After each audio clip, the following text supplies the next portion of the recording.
Apple's here, right here. You guys looking for some Bears content on Easter Sunday? Countdown. 5, 4, 3, 2. F it. Let's go.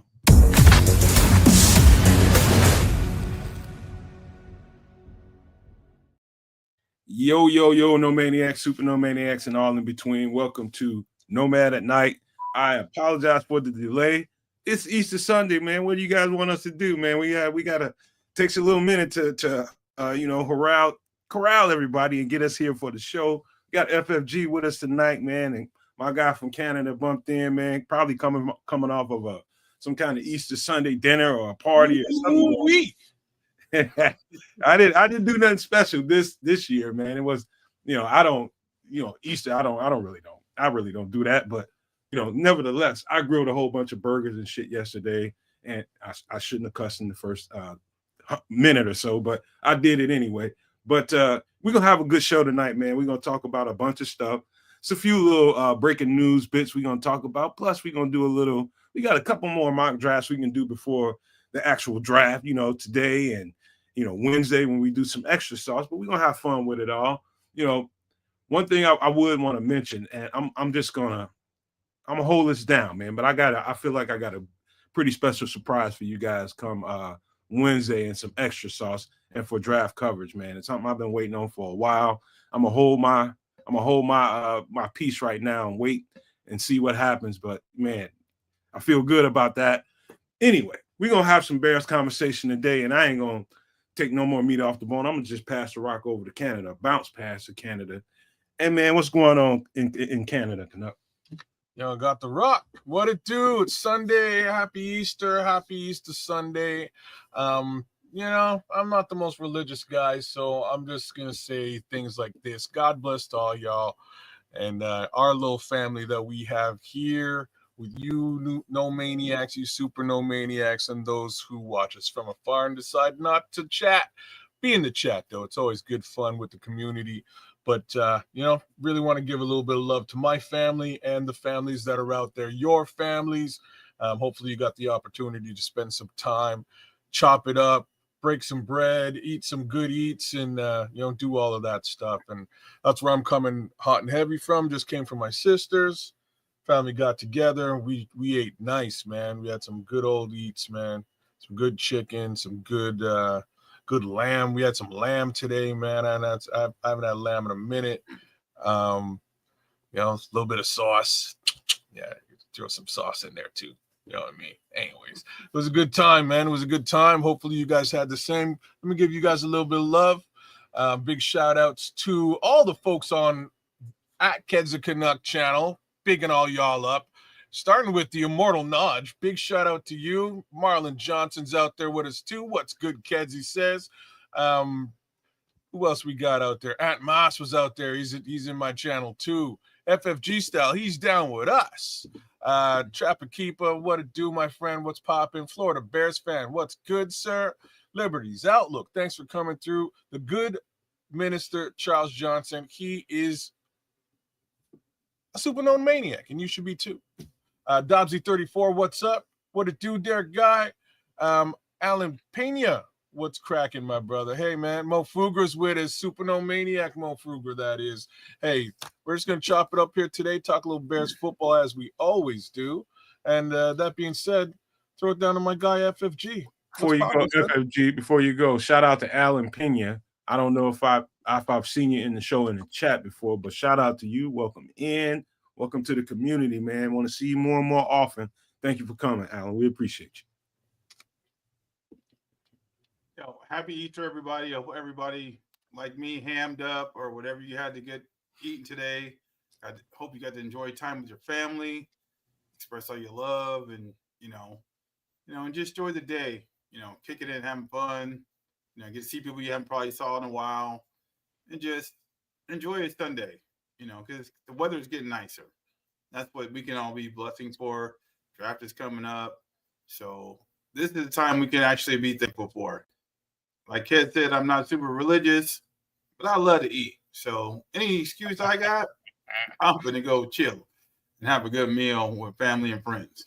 And that's what it was today. So I hope everybody got a chance to do the same. If you didn't, Go knock on the neighbor's door. Get you some grub. Do your thing. All right, man. Hey, look, man. It's hard to do a podcast on a day like this when it's a holiday. So hopefully you guys make sure you guys, if you do nothing else, you're new to the channel, make sure you please. It would be a righteous thing to do today is hit the subscribe button. We would definitely appreciate your support. Just if you can do that, we'd be grateful for that. But before we get into the Bears conversation, man, how's life been going? Talk to you, FFG, because Kez is off the screen. Maybe he's doing something. How's life been, man? What's going on with you? I'm just snacking on strawberries, and I'm sure nobody wants to watch me eat. You know what I mean? Nobody wants to watch that, but I'm here. Hold it down, FFG. Oh, life has been good, man. I got a promotion at work. I just got back from Vegas on Monday. Got to celebrate with a good friend of my family since I was a child. It was her 50th birthday, so we went out to the club and did all the cool stuff. And I'm getting too old for this kind of stuff. So, but I hung out with the young people, so it was cool. Got to relive a little bit of my childhood with people I've known since I was in elementary school. So that was like the best part to me. Got to reconnect, and I think that's what it's about. So even on Easter week, I got to see people that I ain't seen in 15, 20, 30 years on a regular basis. So that to me was awesome. And just being in the same room, sharing a meal, having fun, going out, doing things, reminiscing, it was a blessing. And so I hope everybody else is blessed today too. You know what, man? On every Easter, man, that's why I don't really go out and go hang out with family. All I do is go get a couple of slices of ham and eat all the macaroni and cheese, and I leave. That's all I do. It's like I'm a waste. Like when it comes to that, like ain't no hanging out. I'm eating your macaroni and cheese and your ham, and I'm gonna be out. Peace. I might grab a beer on my way out the door. So that's it. You know what I mean? It's not, but I'm not a religious guy, man. I'm more of a spiritual guy. You know what I mean? I honor everybody's religion. I don't care who you are. Whatever religion you claim, you can be a damn devil worshiper. I wouldn't care. I probably wouldn't hang out with your ass, but I don't care. You know what I mean? But it's just, it's really about community and family, I think, for more than anything.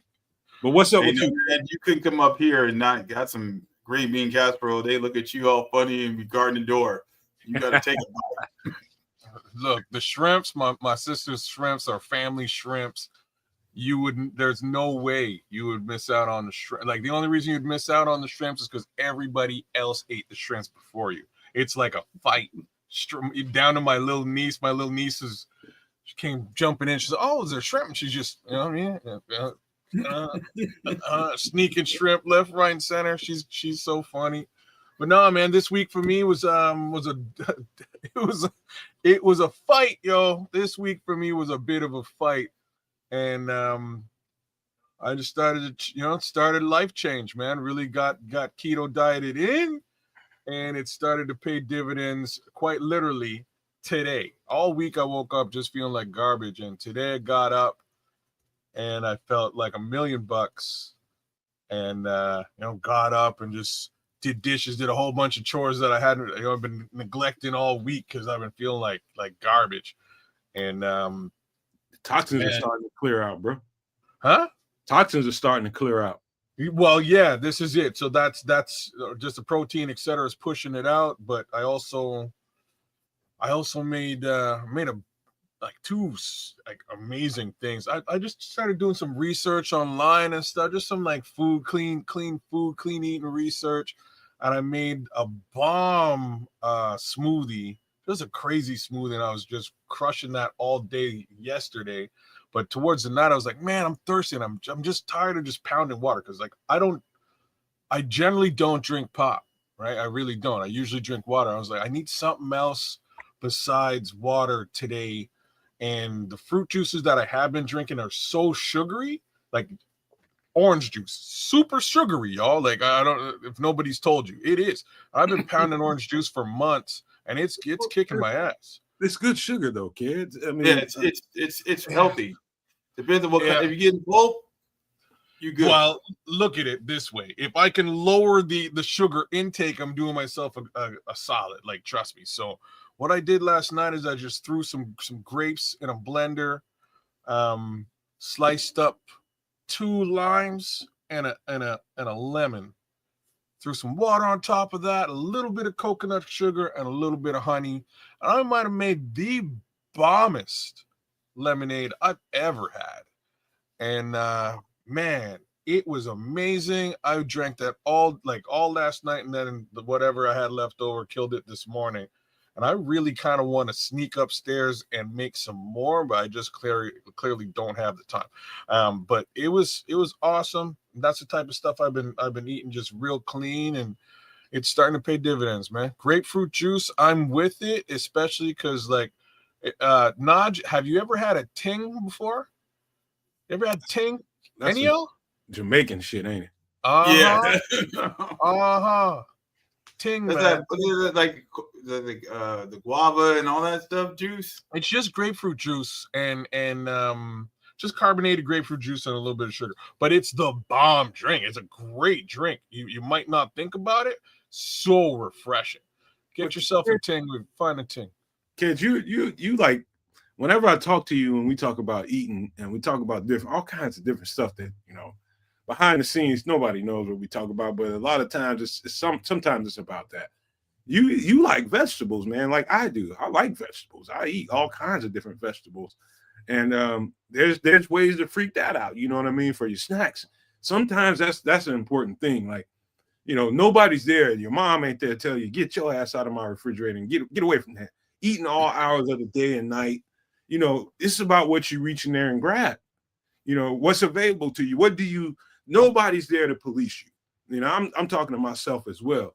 Like, I can go in there and go get a bag of chips and just smash those out if I feel like a snack, of course. But I can also go in there and get me a plate full of carrots and a little ranch, and that's my snack.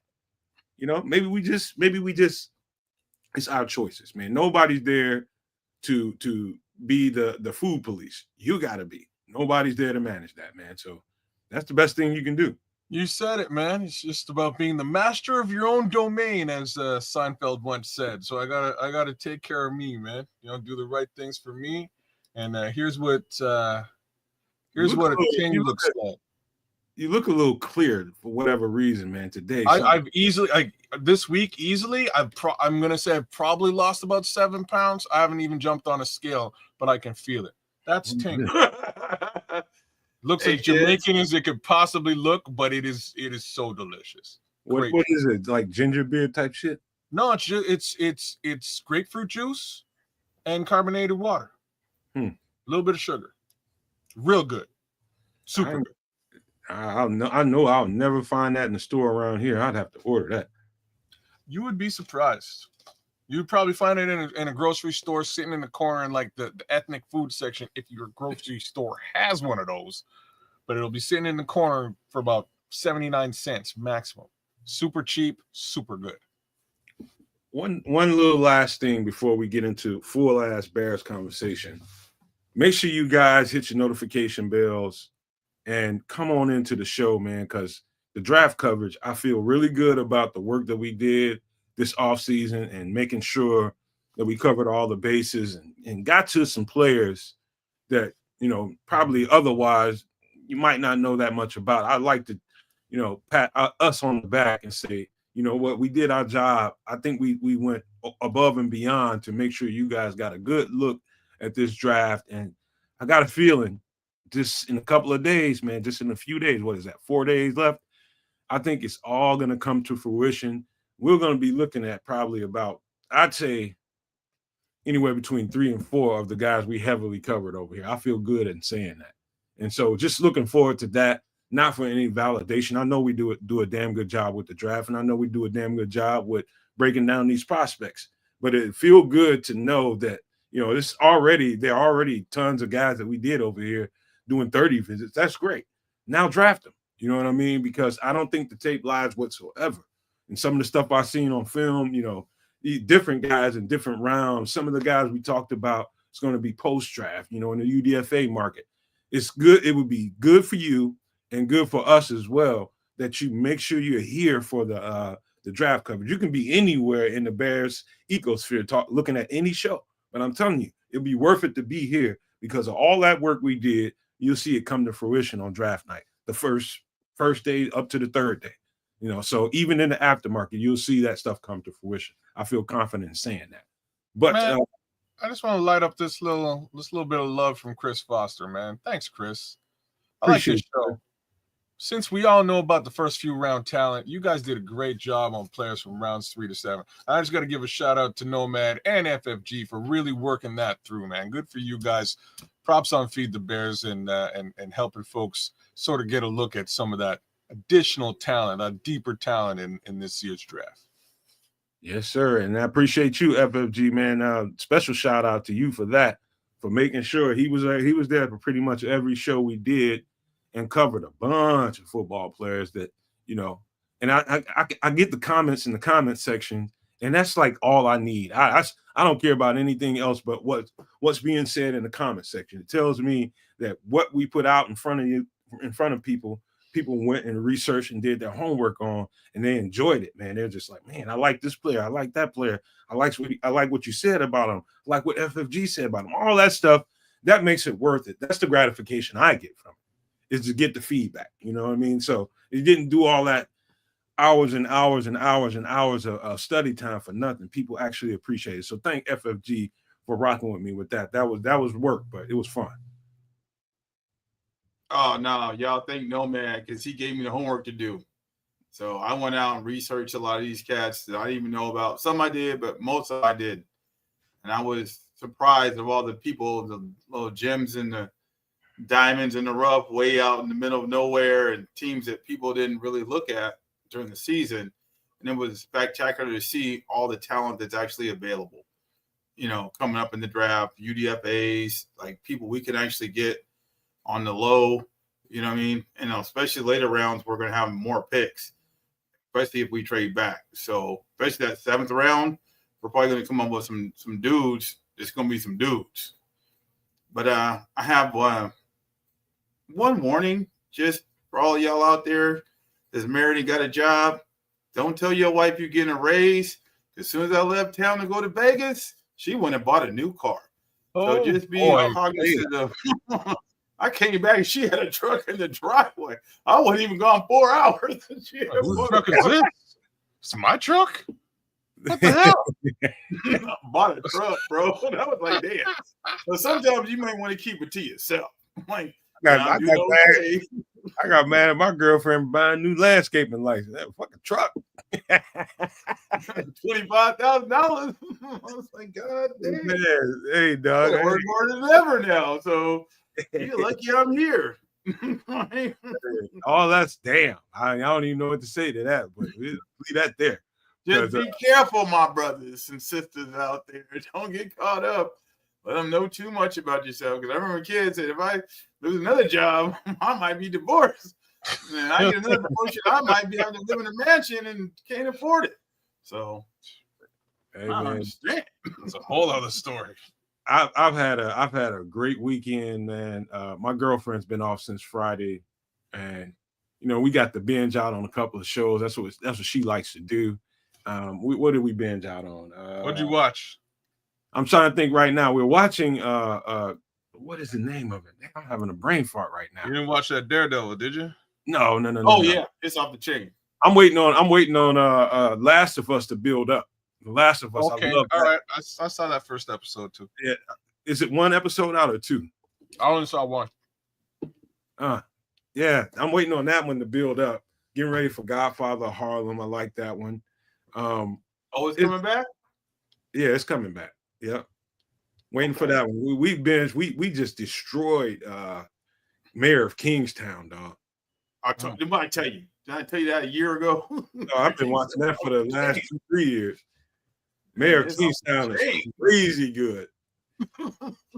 and we're doing now one on Hulu called Paradise. We're probably 2 episodes away from finishing that one. That's pretty good. It's one of those, if you like sci-fi, mixture of sci-fi and like current events, like worldly events, like what would happen if the world came to an end? What would it look like? If you like that mixture of sci-fi and kind of like Armageddon and what would people do like I do, I just love that genre. That show will take you for a ride, bro. Paradise on Hulu. Check that out. Well, if you like stuff like that, you would love Brave New World on Prime. I'm not even sure if they still play it. Well, it's real good, based on Aldous Huxley's novel. For those of you who've read it, Dope is All Sin. But it's a really well put together, show, man. It really is. But Daredevil was bomb. It was good. Watch it like 2 weeks ago. It was off the chain, and they finally brought it back after like what, 9 years? Almost 10 years. You're right, man. It's close to that. More or less, the original cast all got together. Bosch is up on the newest Bosch is up on the radar right now. That's on the radar. Not to spoil anything on Daredevil front though. Like that's really where here's another one, fellas. We don't tell the kids, because now it's on Disney. We smashed out The Old Man. The Old Man is worth it. The Old Man. The Old Man is really, really good. Okay. Oh yeah, The Old Man. Yeah. What's his name? He's got a famous brother too. The Old Man, who? No, I'm saying the actor that's in The Old Man, he's got a famous brother too. That's in TV shows and movies. Because his daughter took over, like she was like nobody's business. Like, ugh. I say he's officially an old man. hey, Derek guy, I'm a deadhead. Whatever they doing, I'm all over that. I'm like, I need to be in some kind of fraternity of deadhead motherfuckers. I'm all over that. See, I was, but like, it just got to a point where I had to tap out, man. I had to tap out, and I think it was right. Like, I think it was a season after they unalived Carl. Just put it that way. Oh, dog, you ain't watched it since then? I watched the season after, which is like Negan kind of doing some things, and then I was like, you know what, I'm just not with it. Do you know how many spinoffs they got since then? Bro, this is where I was. I was trying to keep up. I was watching that one and Fear the Walking Dead, and I like that one damn near as good as much as the actual original one. I think Fear is great. It took a while for Fear to ramp up, man. I was just like, what's up with Morgan? How come Morgan ain't doing like some things? There you go, FFG. Jeff Bridges, right? Yeah, the old man. No joke. All right, but yeah, man. I just let me see, Smitty. What's Smitty Q talking about? He said, I just watched my in-laws damn near kill each other while watching the game on the couch. Which game are they watching? Probably the NBA playoffs. Or Kennedy, I'll probably watch. They watched the Cleveland game and they was ready to hurt somebody. That was an ass whooping. Oh man, the Senators. Golden State is on right now. Golden State and the Rockets on right now. What the Maple Leafs doing today? Because Nodge was in here right at the very. That's just what I was saying. The Maple Leafs are pumping the Senators, man. It's terrible. Damn, I hate that. It's all good though. Like they're cursed, so they can beat the Senators, and they'll like. There's no way they make it to the Stanley Cup playoffs or finals and win. I got faith in Toronto. Oh man, you're clearly a Bears fan. Right. Hey, I root for the underdog. both of y'all some geeks for even watching hockey, man. I don't know how. I ain't watching, but I have to pay attention. Chicago. I don't know what you're talking about. we watched maybe the first quarter during first period during first period during. You can't live in Minnesota and say first quarter ever. I'm in Canada. You get put out the rink. I get cussed out. I get put out the rink. You're right, man. Hey, Derek guy, by the way, the ones who live, I don't know. See, we be watching so much different stuff when we got time. Yo, is that all spinoffs? Yeah, it's Daryl Dixon, the ones who live, and everything he's saying, all of them, Dead City. I don't watch none of this. I watch zombies. I'm with you kids. I got done with zombies a long time ago. John Rain change. I'm done. But they got a whole lot of them. I was kind of zombied out because, like, at the same time, that season of Walking Dead, I was also playing like I'm gonna have to say like 7 different zombie themed video games too. It was The Last of Us, when like the 2 games, Dead Island, which is just crazy zombie stuff, and there's another one I was playing too. Man, I don't know. I was just zombied out. I'd had quite enough of zombies at that period of time. I had to find something new. Let me ask you guys a personal question. Now you guys can listen. Before you answer this question, I know it's going to be a thoughtful answer. Now, kids, careful here. Now, just be careful. I'm just going to warn you ahead of time. Let's just say this. When everything's flowing relationship-wide and everything is symmetric, would you consider doing cosplay with your wife or your girlfriend if her heart was really into going to a cosplay event and really, like, let's just say they had an event for all the, you know, the people that love Batman and the Green Lantern and all that kind of stuff, and the Walking Dead people, you know how they do those cosplay events and people kind of dress up for the event. Would you do that just for your lady? Would you? Start with you, kids. Hell no. What's up, FFG? What do you think? Hell yeah, Black Panther all day. Let's roll. There you go. I'm having fun. It's some of my old school heroes. I mean, if you can't walk around looking stupid once in a while, just having fun and meet people that enjoy this, because you live and breathe comic books. You got a whole stack of them in covered plastic all around your basement right now. You're telling me for one day you won't want to be one of them dudes just to hang out and just to feel like it is, just to have a little bit of je ne sais quoi. If you love your lady, man, if she's that interested in it, they ain't gonna break no skin off your back, bro. Ain't gonna be no skin off. You don't want a utility belt. No, number one, ain't nobody gonna know who the fuck you are if you dress up as Batman and shit. Who knows who the fuck you are? I'm already Batman. I'm just missing the money. You ain't got no utility belt either. You ain't got no quad. You ain't got no car, helicopter, or boat. Don't give me that. That's the money part. If I had the money, I'd go buy myself some kind of Batmobile. I'd speed. You ain't got the Alfred.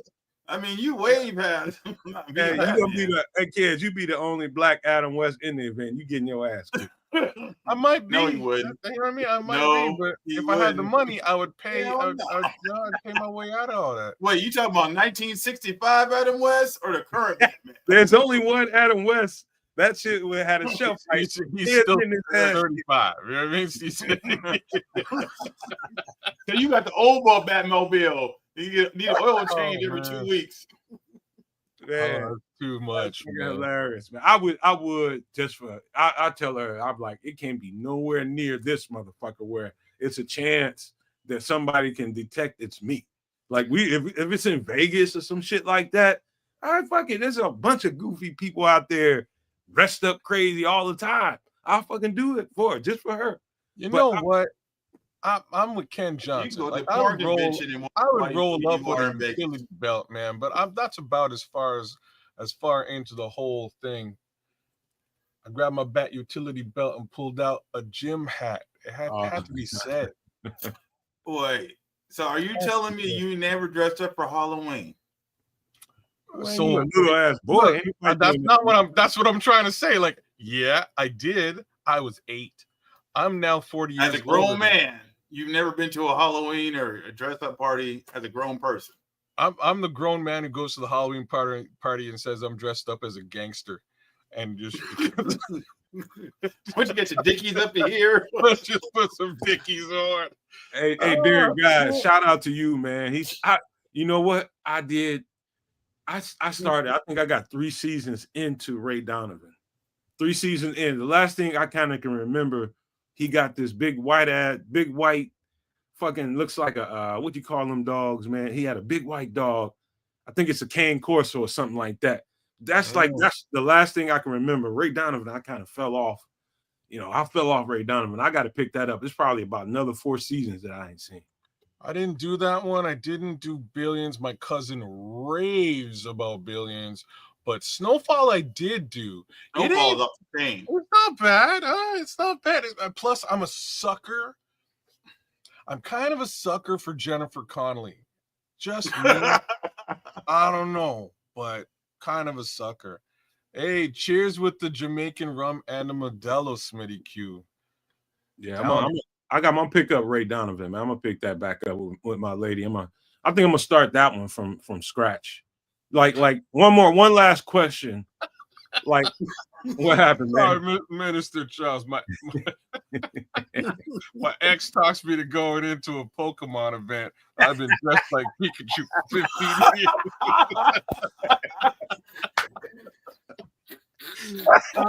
Too funny. 15 years, man. You need your ass. Pika. Hey, she must love her. One more thing, man. What was I about to say? Minister Charles, that shit was funny right there. Made me lose my train of thought. What was I about to say? No, all right. Kids, give this one some thought too. Give me 2 shows, and I know it's gonna be work for you, so I'm gonna leave you here with this while I run in here right quick and answer this door. Give me 2 shows that's worth watching again, even if it was 8-10 seasons of it. Game of Thrones. 2. 2. Second one would be so I just finished watching it, and as in like for a second time, and it opened my eyes quite a bit, man. The second one is House of Cards. So even though Kevin Spacey is a little bit questionable to say the least, you know what I'm saying? The show on some political stuff is really brilliant, and especially given the political climate here in Canada right now, where they basically just installed a prime minister. Like how they did some of the little political trickery on that show is super smart. Breaking Bad would be a close third, Smitty Q. Like that would probably be the next one, bro. That'd be the other one. Yeah, those 3. My wife and my son. My son's watching it for the first time. My wife is watching it for the second time, and they're going.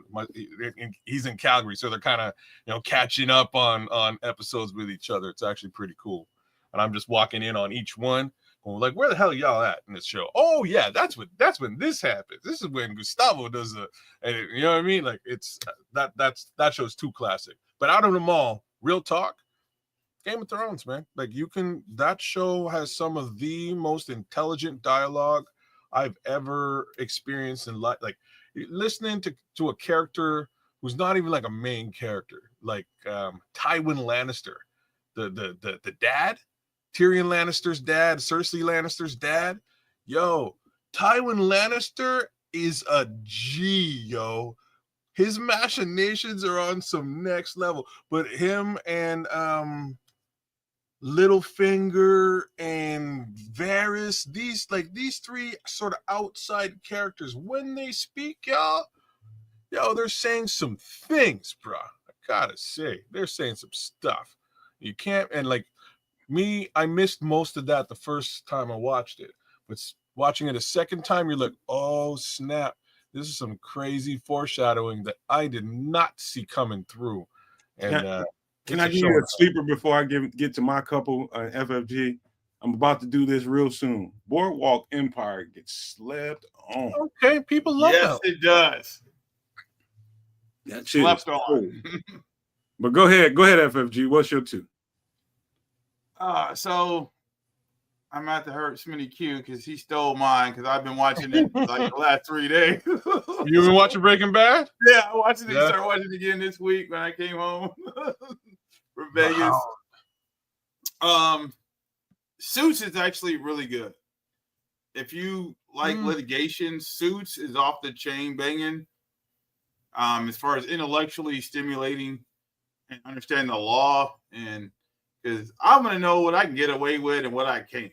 So you always gotta watch a show that'll stimulate your mind and values that you can touch upon, type of deal, and know where you stand and know people who deal with real money. That's another thing. They deal with real money. They not dealing with, a couple of thousand. They dealing with millions every day.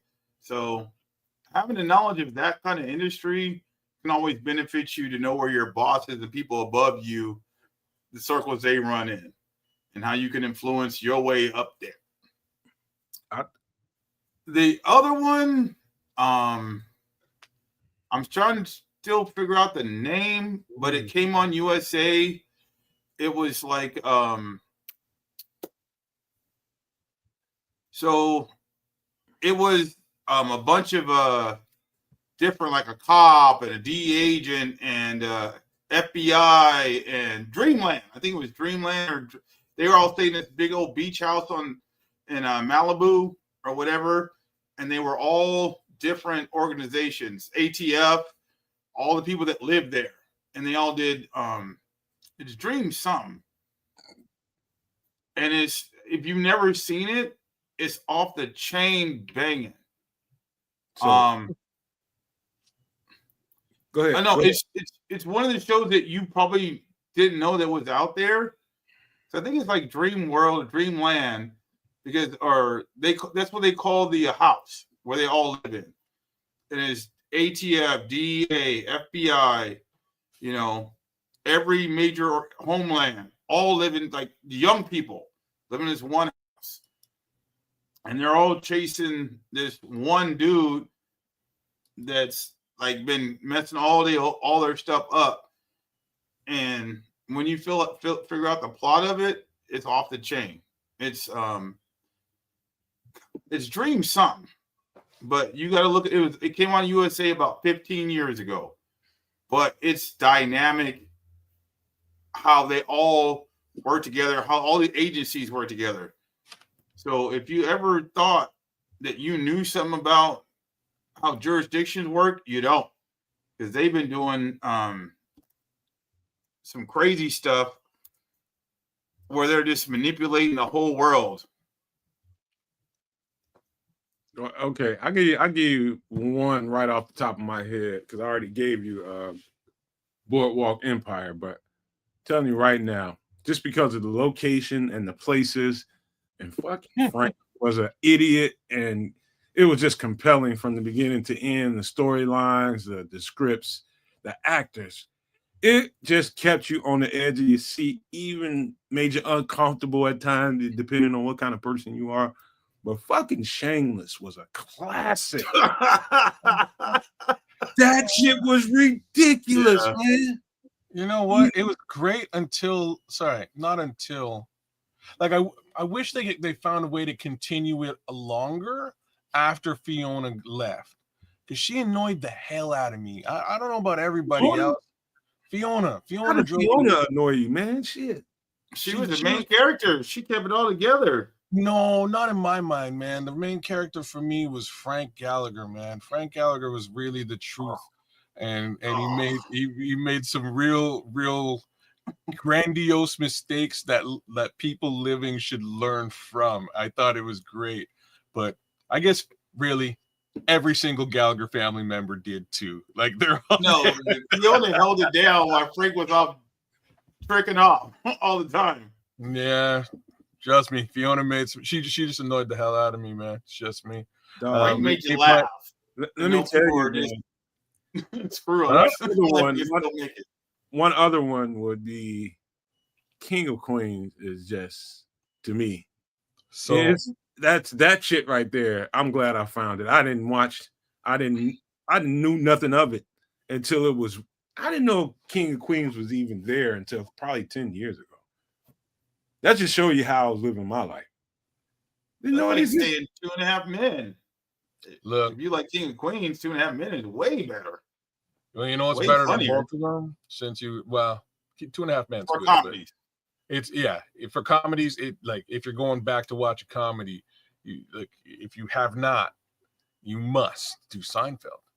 And I mean, binge from beginning to end of Seinfeld. Seinfeld, real talk, for me, I've learned so many valuable life lessons from this show.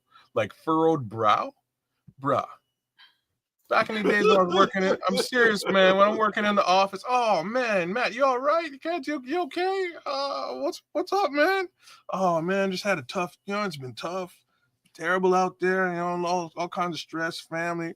Oh, don't worry, we'll leave you alone. And they leave, they leave you alone. You're like, yeah, you know what? Let me get back to my work.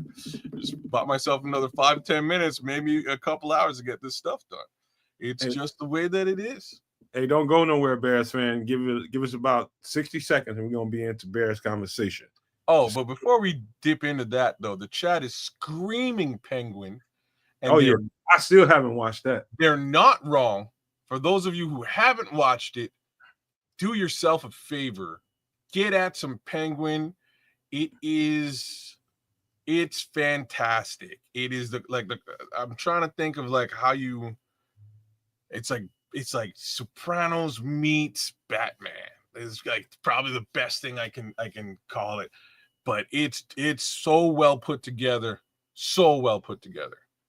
But yeah, man, I can go on for the next couple of hours talking about, because it's probably 80 shows that I did just right there swimming around in my brain. But I know I need to turn this ship over here to what we need to be talking about, and that is the Chicago Bears, with like 4 days left until we'll actually see new Chicago Bears, by way of the draft, UDFA market. We're going to see a ton of new football players on this team.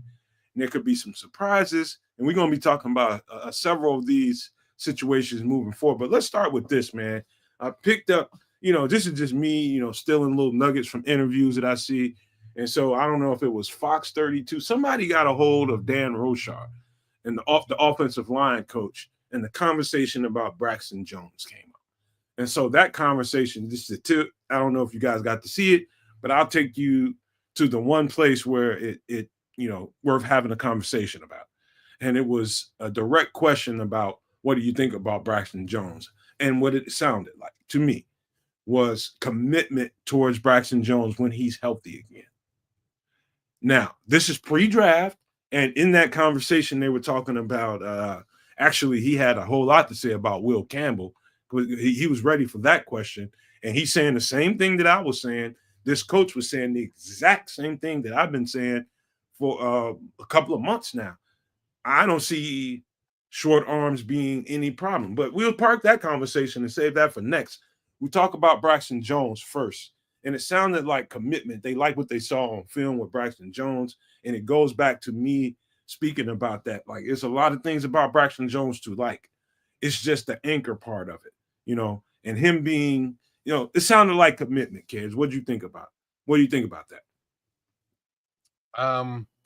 To me, it sounds like they're open to maybe grabbing Will Campbell if he's available. And at this point, they have to be open to a kind of a wide range of possibilities, right? Like, who's to say who drops to 10? And good Lord, let's hope they don't trade up. That's the only, I don't really want them to do that and waste the capital. So they're fingers crossed saying, if Campbell's there, maybe we take Campbell. If Genty's there, maybe we take Genty. You just have to be able to roll with these punches here. And, short arms or long arms, I'm not so sure that is the worst thing in the world, because once more, you could just slide them into the other position. So what I was saying while you were off camera, FFG, is Dan Rochard was on an interview, and what I took away from it, talking about Braxton Jones in particular, it sounded like they liked what they saw. And, when he gets healthy, they feel good with him at left tackle. Is what it sounded like to me. That doesn't preclude them from wanting another left tackle in this draft. I was not surprised to hear that, because what I see on film with Braxton Jones, the shortcomings are screaming, but he's got a strong hand. You know what I'm saying? He's a good player. He's a really good player, and I wouldn't say he's overachieved. He always had that talent. I think they like what they saw in Braxton Jones. Well, I think the evaluation process for Braxton Jones has been that he's outperformed fifth round grade, or when he was drafted. I think that being in the NFL and what most people get at left tackle, especially in the fifth round, it's not what he's actually produced. Now, his anchor needs some work, and that's always been the case with him.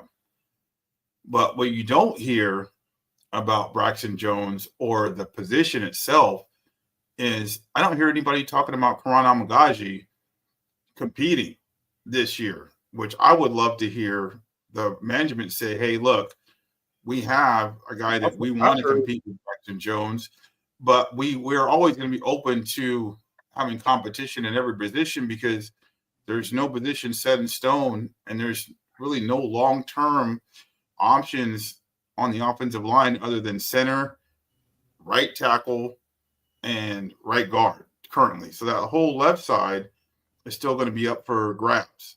So whatever they do, where they get Will Campbell at the tackle, or he slides inside and learns behind, Mr. I know won 18 Super Bowls. I'm all pro every season, So whatever they do, they're going to draft an offensive lineman.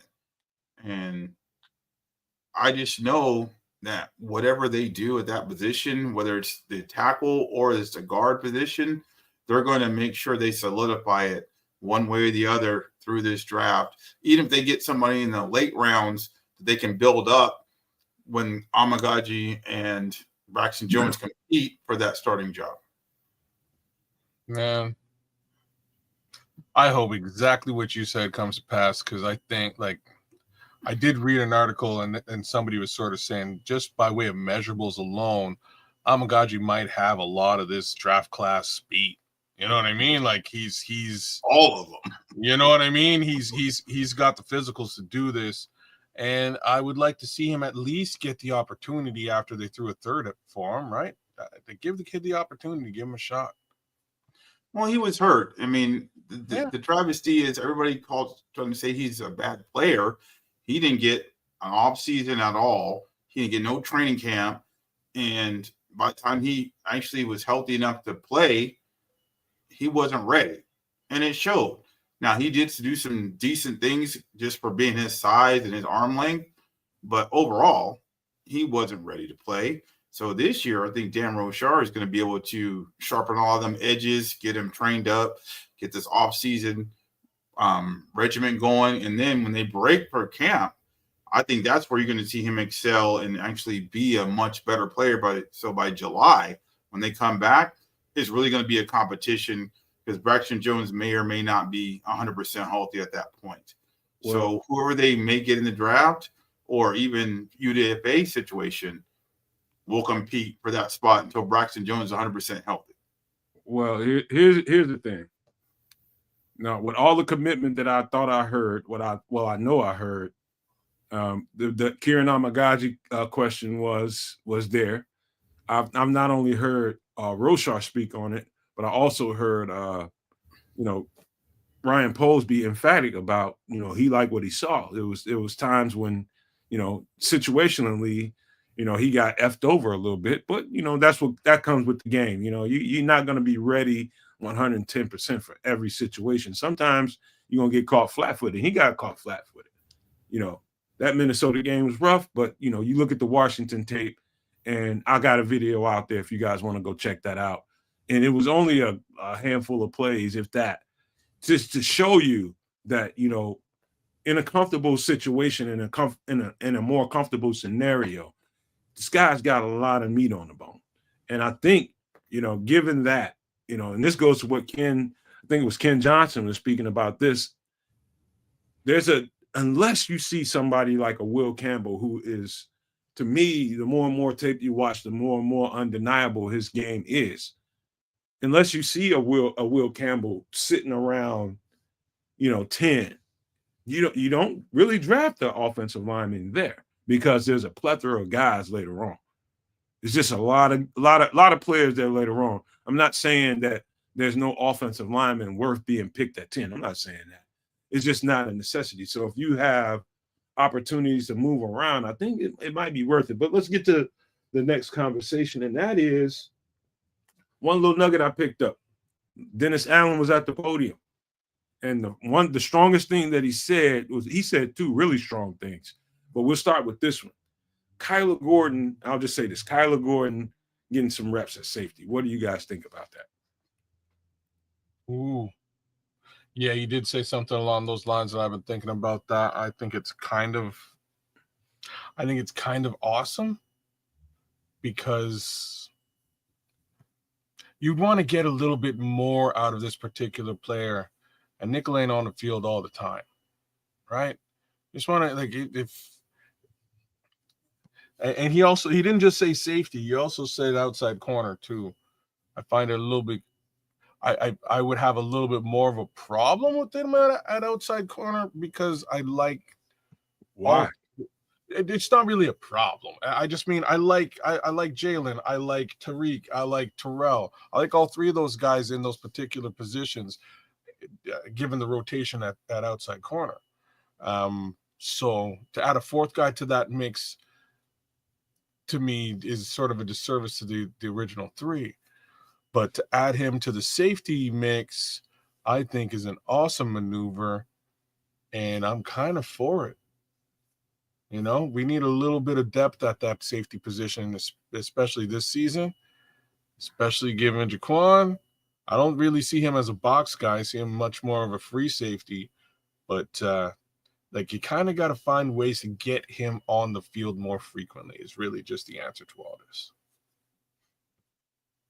What's your thoughts, FFG, real quick? I see the writing on the wall for Brisker. To me, what that's signifying is that they're trying to make a shift and they're going to make this kid the ultimate switchblade, just jack of all trades, secondary player. So they're going to use him in every which way they possibly can to get the most out of him on the field at all times. So, and I really seriously think they're going to draft a safety with a high pick, be able to take over for Kevin Byard when he retires. So they're going to have a rotation. And if something happens to Brisker, guess what they're going to be able to do? They're going to be able to come up or down, however they want to play him, especially if they're running a 3 linebacker set and let him play safety, because he's got the range and the speed and the tackling ability and the physical awareness to jack folks up because he's not afraid and he tackles well. So I really believe that they're going to make him a focal point of the defense where he's going to kind of be like what you call it in Dallas, where he gets to play all over the field. You'll never know where he's coming from, what he's doing, and he's going to be that X factor in every game because you're not going to be like, okay, he's only playing the slot. He's only doing this. Well, let me hold on. Ways. Hold your thought for a second, because you guys know Maniacs and Kids and FFG. How many times have I told you guys Kyler Gordon's going to be the star of this defense? How many times have you heard me say that? Well, you've definitely said it, and so has Dennis Allen himself in so many words, right? Yeah. And the minute he came here, he's like, "Oh, Kyler Gordon," right? Like there's 11 men on that defense, so I fully agree. Especially given the games we watched together last season, certain players jumped out, man. I've been saying this for a little while. Certain players jumped out, and the effort they put forward was palpable. You could feel it, and you knew what it was when you saw it. And that being the case, Kyler Gordon was definitely one of those guys, man. He was everywhere. He's so twitched up and he's so physical. All you got to do is, I give you, if I were to give the No Maniacs, Super No Maniacs, the challenge of watch, let's just say 4 2024 games. Watch them in full. I don't care what games you pick. Just grab 4 games and just watch them. And just watch the secondary players. Watch how much work the nickel cornerback gets, number 1. Watch how dynamic the nickel cornerback is, number 2. Number 3, watch how many times you see dime coverage. What is dime coverage? You have like basically 4 extra defensive backs. And he likes that coverage. He likes that package. And so what you can do with that kind of package, whether it be first down, third down, it's you can get so dynamic if you've got dynamic athletes to play those positions. He sees a dynamic chess piece. A joker is what we would call him in our defense when I was in school. It's a joker. is a guy that's anywhere, everywhere. And you can't really, you talking about playing outside corner. You're talking about playing nickel coverage. You're talking about playing as a dime safety. Getting all those reps at all those different spots means that you got guys that can be multiple. You ain't gonna take no steps back. Like FFG said, if I hate to even say this, I'm gonna knock on wood for saying it, but Jaquan Briscoe goes down, you're not gonna take a step back. You slide Kyler Gordon over to strong safety. You slide Josh Blackwell, who was also re-signed in this offseason, at nickel. And you ain't taking a step backwards. I promise you that. All of those dudes are twitched up and can play football. And so I know exactly what he's doing. He's trying to get all the guys that he can to get all the kind of different reps that they need. They're going to be learning a new defense, learning a new language. But at the same time, if you can get, if you get a couple of safeties, like let's say, for instance, Elijah Hicks, if you can get him some reps at slot corner, he's just going to make him more multiple. You guys get where I'm going. The more guys you give more reps at different spots that they're not, accustomed to playing in, the more dynamic your defense becomes. And so, yeah, it's easy for me to see that Kyler Gordon is definitely going to get asked to do more. He should. Kyler Gordon should almost never come off the field, ever. As long as the defense is out there, Kyler Gordon should be out there. That's how dynamic a football player he is. No questions there. He is that good. I know this new coach is chomping at the bit to see him on the field. So all the more reason for them to throw a bag at the kid, keep him here for a little bit longer. You know what? One of the things I read there recently is Kyler Gordon and Poles signing Kyler Gordon broke a chain of GMs here with the Bears that just have not signed the first player that they drafted. And the list is pretty, the list is pretty long, right? 1975. He's right. Kevin White, nope. You know what I mean? The list is Shane McClellan, nope. It's a very long list though, but I digress. Kyler Gordon. All right. Well, let's keep it pumping, man. We're gonna keep it pumping. And so hold on, man, real quick. I was wrong. It's called Graceland. Graceland. Okay. That's a show? Yep. Okay. And so also another nugget that I heard, and I think this didn't happen during the presser when they went to the podium and did a Bears presser. I think it was a conversation with I want to say either Brad Biggs or Dan Weeder, or one of them two cats got a hold of Dennis Allen and asked him a specific question about the defense and the roles people are going to be playing, and what they report out. And I can't give any particular one of those guys credit because I don't remember which one of them I heard it from. But what I heard was he was very non-committal and exact about not really just handing somebody a starting role. Basically, he wanted to create an open competition for everybody at all spots. Of course, we know there's going to be guys that's going to be starters. Of course, we know that. We don't even have to talk about them. But that does bring into question some other guys. You know what I mean? Pick whoever you want to talk about.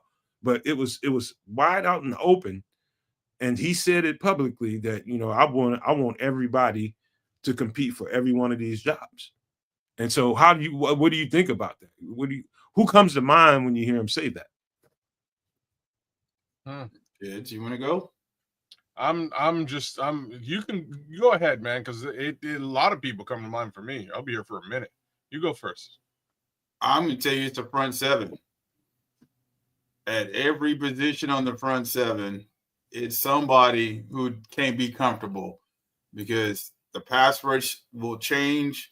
The pressure will change up the middle. So who's ever creating the best dynamic to get to the quarterback, to move the pile, to, beat their man one-on-one, that's who's going to start. That's why they went out and signed 2 defensive linemen in free agency that are proven commodities.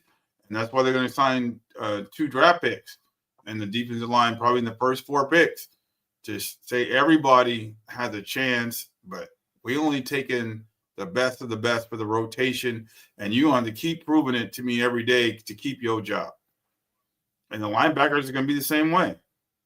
Because just because you got paid doesn't mean that you made the grade in my defense. Because we finna be coming every single week, and you have to show me that you know the defense, that you know your position, your assignment, and alignment all the time. So I'm glad you went to the linebackers, because there's another Canadian boy that I talk about a lot, but didn't realize he was Canadian up until very recently, and that's Ayman Agbagbamiga. And I think he's going to fight his way up by way of competition in that linebacker room. I honestly do. I don't think that Sam position is locked down. So I have a feeling. I really loved the way the kid played football last year. I took a closer look at some of his, some of his history very recently. Played for the same team my son's playing for right now, the Calgary Dinos, and eventually made his way to the U.S. to finish off his university career, and then, here he is in the NFL. I think the kid's great, and I think he's got a bright future ahead of him, and it's just a question of, can you beat the guy in front of you? So there's that. There's also our guy Terrell Smith. Can you beat the guy in front of you? I don't know if he can, but I can't wait to see some of this competition, and you want to stretch all that out. Not only do you want to stretch it out, you want to see what these guys are made of, and you want to make it hard. And that's like something I just sort of want to, I had to emphasize the word, you know what I mean? I had to put the emphasis on that because, what's cracking, Kamish? He's a little blind. But that's what the guy said, man. That's what Ben Johnson said. He says it's not going to be easy. It's going to be hard. So I think they relish that competitive aspect positionally across the board on defense, and it's also going to bleed into the offense too. Another thing that was said, and just to kind of put a finishing touch on this conversation, because I can go on and on with this conversation for a long time because so many things are swimming around in my mind, but I'll cut right to this point. He was talking about Doyle and what Doyle brings to the table, and it was a fraudulent kind of one of those slips. And he said, basically Doyle is going to be third down interior pass rusher. Who's going to be next to him and what that lineup is going to look like, who knows? But you remember me saying this again over and over and over and over again when we got this guy. And when I looked at the tape, I kept on saying, now it's hit wildfire. Now everybody's saying it. But I said to you guys that this guy is more impressive on the interior kind of than he is on the outside. And so Dennis Allen said as much when he was at the presser. And it's not hard to tell on film when you watch it. This guy is going to definitely bring you. He was talking about how, everybody is all focused on the speed edge rusher off the edge and all these quick, twitchy edge rushers. And he said the real pass rush comes from the inside.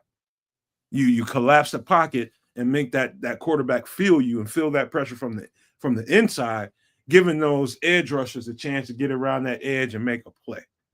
And so he was talking about the dynamics of that. Doyle playing as a third down interior tackle, how that's going to help Montez Sweat, all this stuff we've been talking about ad nauseum over here at the network.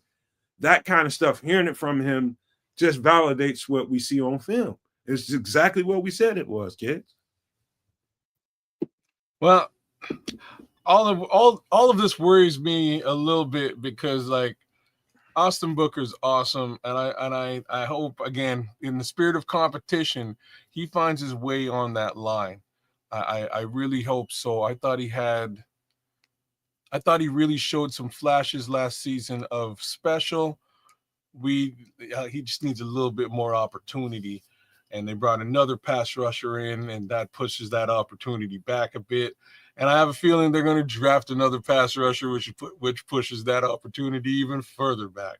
But I think the kid can play, and I think the kid can fight through this level of competition. So what does that wind up looking like to me? I think it winds up looking like some kind of a dangerous NASCAR package at the end of the day. So here's to Indianapolis. I'll tell you this, kids. One thing I'm pretty sure about is Dennis Allen is looking at Austin Booker play on film, and Austin Booker is so raw. He is so raw, but his impact on when he plays, when he gets those reps, you know that effort is there. And I know Dennis Allen is looking at that film like, I like him because he's just sudden, he's fast, quick to the point, and he's on top of that offensive lineman, and he doesn't weigh a whole lot. But that length and that power that he plays with, Austin Booker ain't gonna lose shit. Trust me when I tell you. He beats them, and this is what he beats his opponent on most reps from what I've been watching. The problem is, the quarterback gets flushed out to the opposite direction, running away from him. And is there, did Montez get pressure on the other side? Is Montez playing? Whoever is on the other side, did they get pressure? Did Javon get pressure? You know what I mean? But the kid's a little bit better than his statistical numbers, and I just have to sort of put that out there. Yeah, he's the truth, man. I'm not worried about him because that kid's tenacity and that urgency that he plays, and what Dennis Allen preaches it's right up his alley. It's right up his alley. He is custom built to play in a Dennis Allen defense, 110%. I have no doubts about what Austin Booker is going to bring to the table. It's not going to stop them from drafting another edge rusher or maybe two, just because you can't never have too many of them. And I'm not saying draft two edge rushers. You can draft one and still get another guy that's on the UDFA market. I worry more about some of the guys that look like Jamry Chroma. I think them guys, it's a snowball chance in hell for unless he just explodes. Jamry Chroma won't make this list. But that's my thoughts on that. Any more thoughts on that, FFG, before we move on? Because we do need to get to a mock draft. Yeah. I really think that what's going to transpire going forward is it's going to be effort that's going to cause you to play. It's your sustainability, your effort, and what you bring to the table on down and distance, and do you know your assignment? Because I think that's what's really going to determine which 4 or 5 players are on the line, or 3 players, depending on what kind of hybrid they run. Those are all going to be factors going forward, because he's going to be able to see who's understanding the defense, how the secondary feeds off it, and how they're getting pressure up the field, because he wants to crush the middle of the pocket. That's his goal, to flush you outside, where the linebackers can scrape off, where the safeties can come down, or the corner can come off on a corner blitz, and whatever they have, that's how they want to play, because they're going to be attacking. They're not going to sit back and wait anymore. So I think it's going to be who can force the issue the fastest and the most efficiently on a consistent basis is how they're going to line up. And they're not going to look at 3 technique, 5 technique, 1 technique, defensive end. They're going to look at who are the best 4 or 5 dudes that can come in and consistently create pressure the way we want it. So our secondary can be effective like we were in 2 years ago when we led the NFL in interceptions or tied. Well, before we move on to the next topic, let me give a little bit of love to some of the folks who just popped into the chat. Shout out to Dr. Earl. Shout out to Paul Rodriguez, my guy, Osama Ben Johnson with the best handle in the community. Trust me. Big shout outs to Cricket Commish, Ken Johnson, and our guy Cliff Victoria. The only reason I didn't shout out Cliff earlier is because he's cooked up probably the best meal that could possibly be cooked up, and I'm so jealous that I had to just hold it down for a little. Oh, shout out to King Booker World too, man. What it do, my brother? But yeah, man. Cliff, man, prime rib. I've been trying to find me a prime rib here the last little bit. Gonna have to go buy one and cook it myself, man. But Trust me, I got a hankering for just that prime, man. That prime. There's few things better than that. Anyways, Shout out to Darius D Darius. Nice. What it do, bro? What's popping, D? I just went to, just so you guys know and don't feel left out, I just went to subscribers only mode while we get ready to get into this mock draft. And so all you need to do, if you want to get in here and have some input and some say so on that, hit the subscribe button, man. Could have done it a long time ago, man. We love you all. Come join the community officially. Be a subscriber, man. Boom. But without further ado, I don't think I have any more topics. We'll talk about this at the end, but if you want to fire up that machine, let's get one going. I don't know how we're going to do it, but let's just fire up the machine, kids. If you feel like it, we don't have to if you don't want to. Bang. We know you was already ready. You know I had it up anyhow.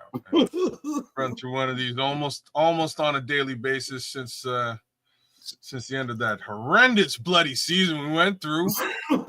So, kids, you was running franchise mode for a longer. I've been running franchise mode since day one. So let's get this thing popping. Before you do that, kids, let me say this. And I've been doing a little, and I ain't did no kind of mathematics that go along with it. I keep looking at this. I probably looked at about 5 or 6 mock drafts since the last time you guys heard from us. And this is what I think is going on.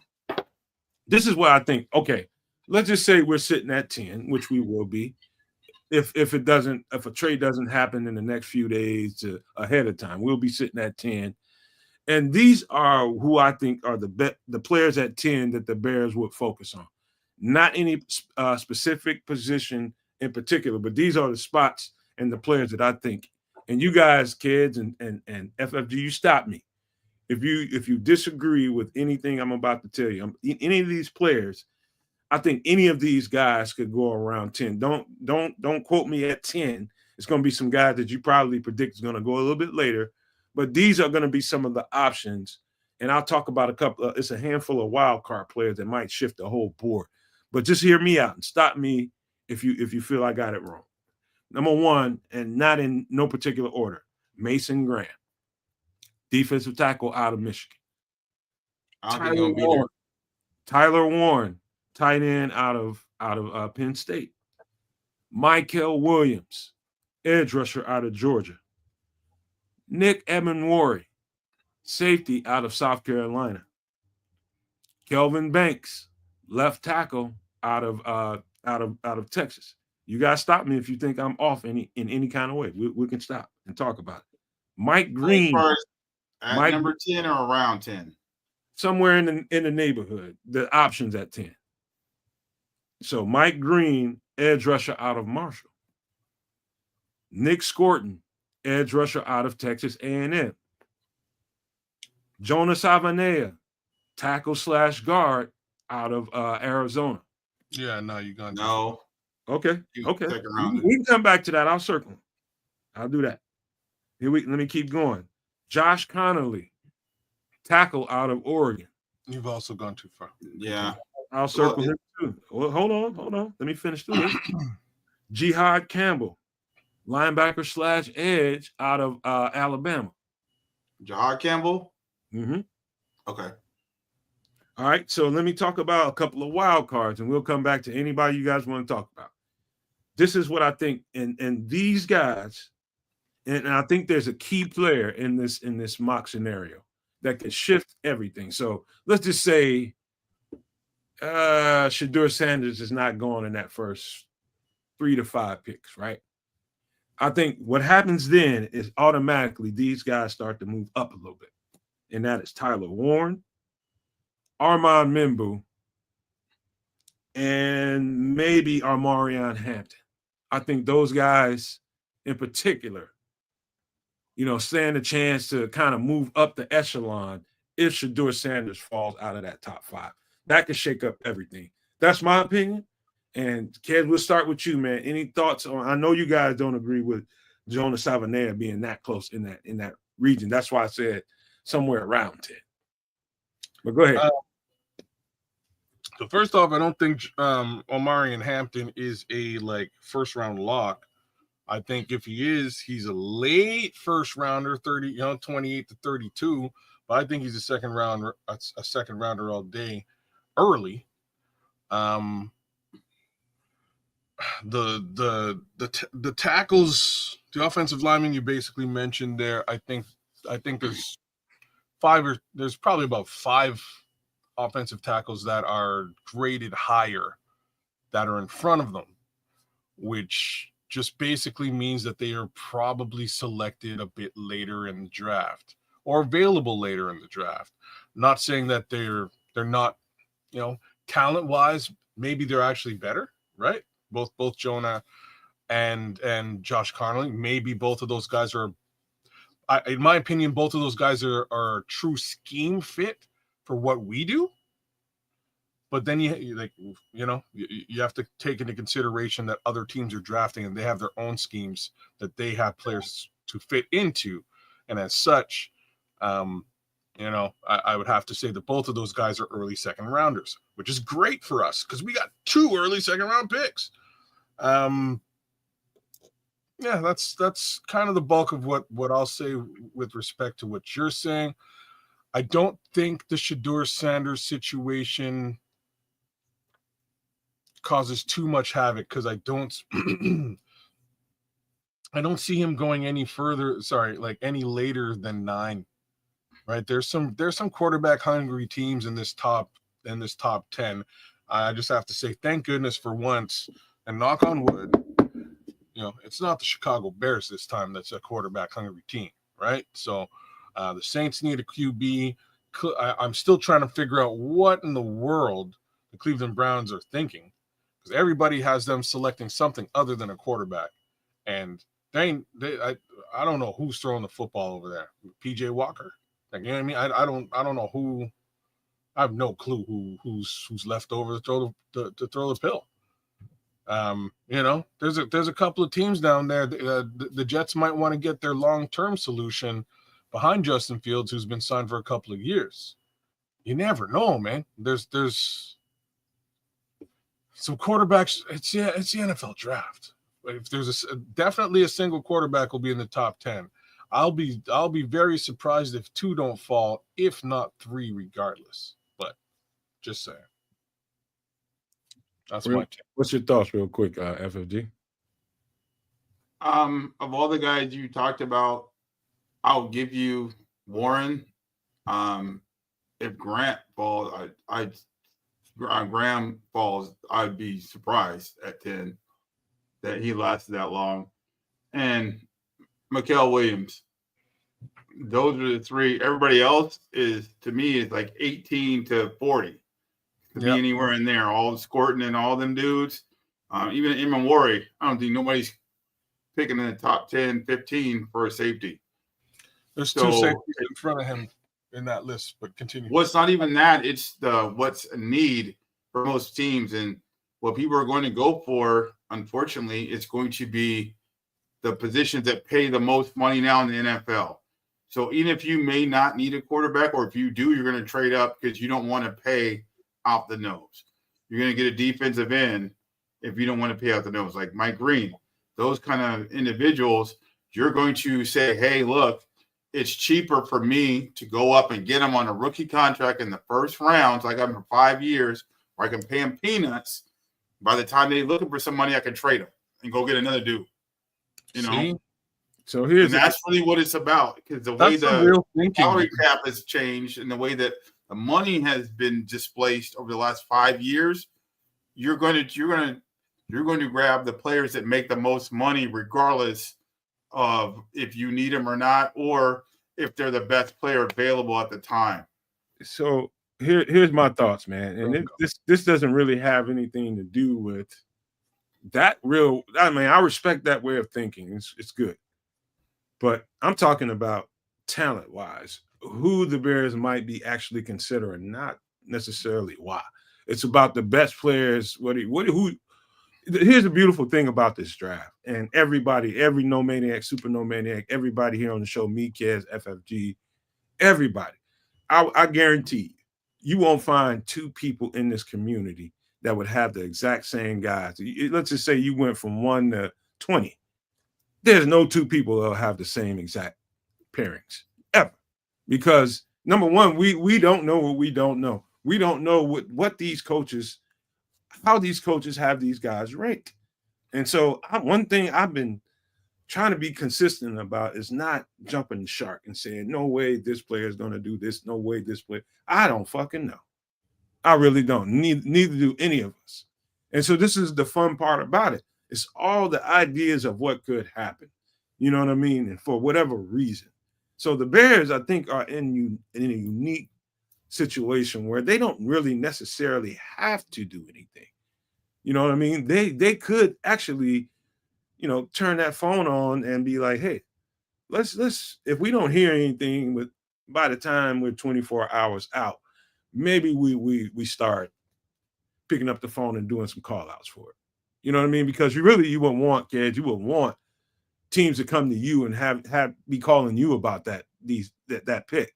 Not to say that it hasn't happened, but if it hasn't, maybe you should make the situation a little more fluid. Because I don't think there's a guy that we have to have, even in that list of guys that I love.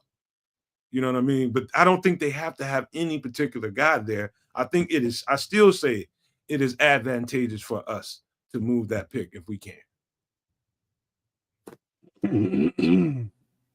I have no problems with the trade back, really. I only have one problem with it. You know what that problem is. But I don't really have problems with the trade back. Like, under normal pretenses, if I did not really like the idea of getting a specific running back, I would definitely be looking at maximizing capital. If you could get just one more second rounder in this here, in this draft, oh boy, like the damage you can do building a squad, right? But like I have to agree with what FFG was saying a minute ago, though. Like it's to a certain degree for most teams, it's going to be about dollars and cents, and the amount they can save on a left tackle and a defensive end is way more than you're going to save on a safety. Then you're going to save on a safety or specifically a running back and a linebacker. Those three positions, which is part of the reason why folks are like, running back in the first, crazy. You save a whole bunch of money on those other positions, and that also includes corner and wide receiver, because those positions are at a premium now too, as is quarterback, as obviously. So those are the positions that folks should be drafting in this top 10.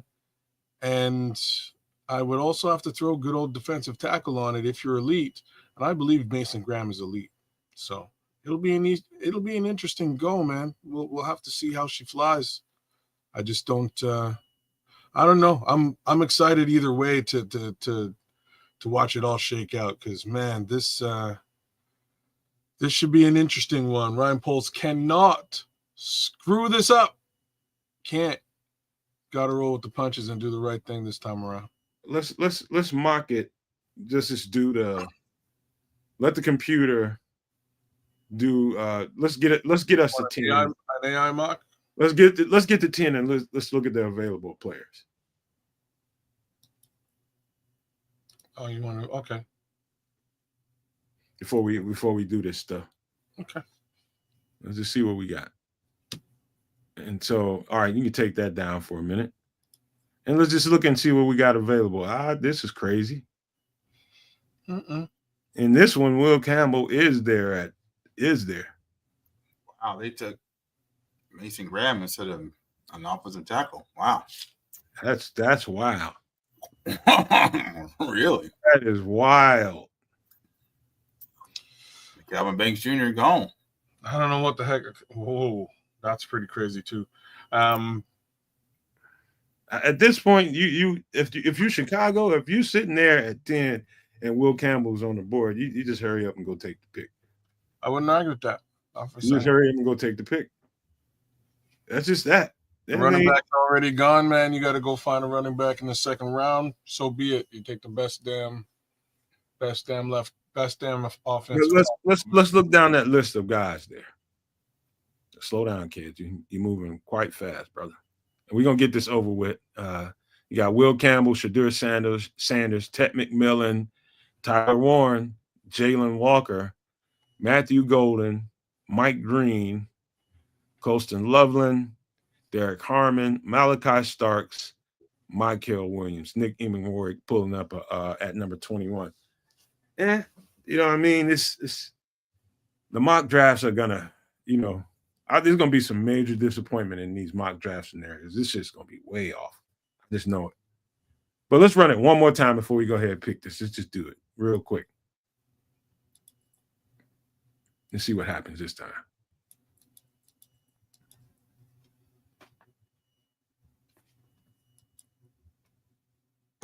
What? White Ghost wants to know, you wouldn't take Nursery or Savanaya over Campbell, Nomad? I would take Jonah Savanaya. I'll take him before I take either one of those guys. And I like both of those guys. I think Jonah Savanaya is going to be worth his weight in gold, wherever position he ends up playing. He's going to be a lockdown, whatever he is. I'm telling you. Number 4, yeah. That's what I But thought. what we got here? Kind of the same thing, except one team made just like it's similar, except the team made a stupid move. So like this is kind of how I see these first 3 falling. Right. I think these guys go with the cornerback. I think these guys wind up with the edge rusher because you just can't pass them up, even though they have maybe they do pass them up because they have edge right now. So maybe they wind up with Mason Graham and the edge goes to the Jacksonville Jaguars. That's just my little spins on this. Like Will Campbell's just not making it past the Patriots. That's crazy to me. Ted McMillan is the smart pick for the Raiders because they have no wide receivers. Keep saying it. The Jets, yes, they need to protect whoever they have under center, and I think that's a fine pick for the Jets. That's Justin. Come on, man. You know he's there. He's the starter. He needs some help, man. He's been needing help. Give the man some help. So here's Will Johnson. That makes a little bit of sense to me. Here's the mistake. What are you doing? Yeah. What do your quarterback just bust up his shoulder or something? That's Shadur Sanders all day. You know what I mean? He can't play, and You think they don't? You don't think they like Rattler? Who? Oh, I'm sure Rattler's great, but they also have nobody a else. Fantastic running back too, man. Who's always beat up. Even when he's beat up, like you got to think about it. He's been in the league 10 plus years though already.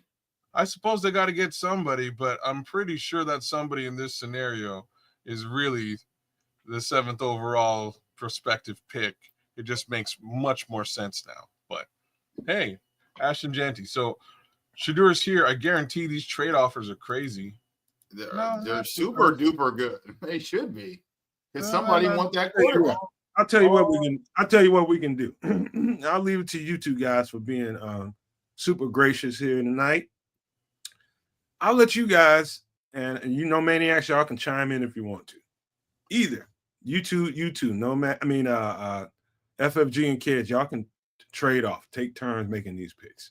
Or you guys can implore whoever you want to in the chat to make the picks for us. Whichever one you guys want to do, I'm going to chill out and watch you guys operate. All right, kid, you want to go first? Y'all want to trade off and make the picks yourselves, or y'all want to give it to the chat? I'm definitely going to incorporate the chat in this puppy, but like this pick should just be traded because it should be traded. Well, I mean, why don't you ask? Just pick a guy, pick somebody in the chat. What do you think should happen here? Clip Victoria, you're in the mix, brother. Big love to you as always. I'll be right back, fellas. I'm gonna. What do you want to do here? What would your suggestion be, Cliff? We had a couple of trade offers. 34-65 New York Giants first next year for 10 and 20 at 10 and 240. A little bit of a raw trade there. This one makes a bit more sense. Move back to 21. You get Pittsburgh's first rounder next year and Pittsburgh's 7th rounder next year. But this one makes the most sense, I think. Move back to 22. Get pick 55, a 2nd and a 4th next year from the Chargers. Cleveland desperately now wants their quarterback since they passed him up a minute ago, and he's still available. Friggin' Cleveland. Pick number 33. Cleveland first, Cleveland second. What do you think, Cliff?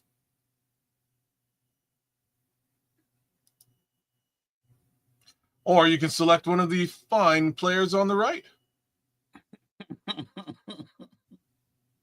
Got my Monty Hall on, you know what I mean? Trade back twice and pick Kenneth Grant. Like you know what I'm talking about, Minister. You know what I'm saying. I'm talking about them type of things. Especially if you can get 55 out of the mix and trade back again, maybe at 21 and see what's up. I'm with you, Dobbsy. Bump the Steelers. Take the pits. Take the pit. But the pit one's a little bit raw, bro. I know it's not a good trade. You're not. I'm seriously. I would take San Diego. It's got to be San Diego. It's San Diego or the Giants. One of them two. Cleveland may have the next pick in the draft next year. You're right, but Are we still at 10, fellas? Yeah, we still at 10. Still at 10. You're only getting a. You know what I mean? You're getting right out of the first round. Cleveland gets their quarterback. You are getting a first and a second next year. It doesn't help us tonight.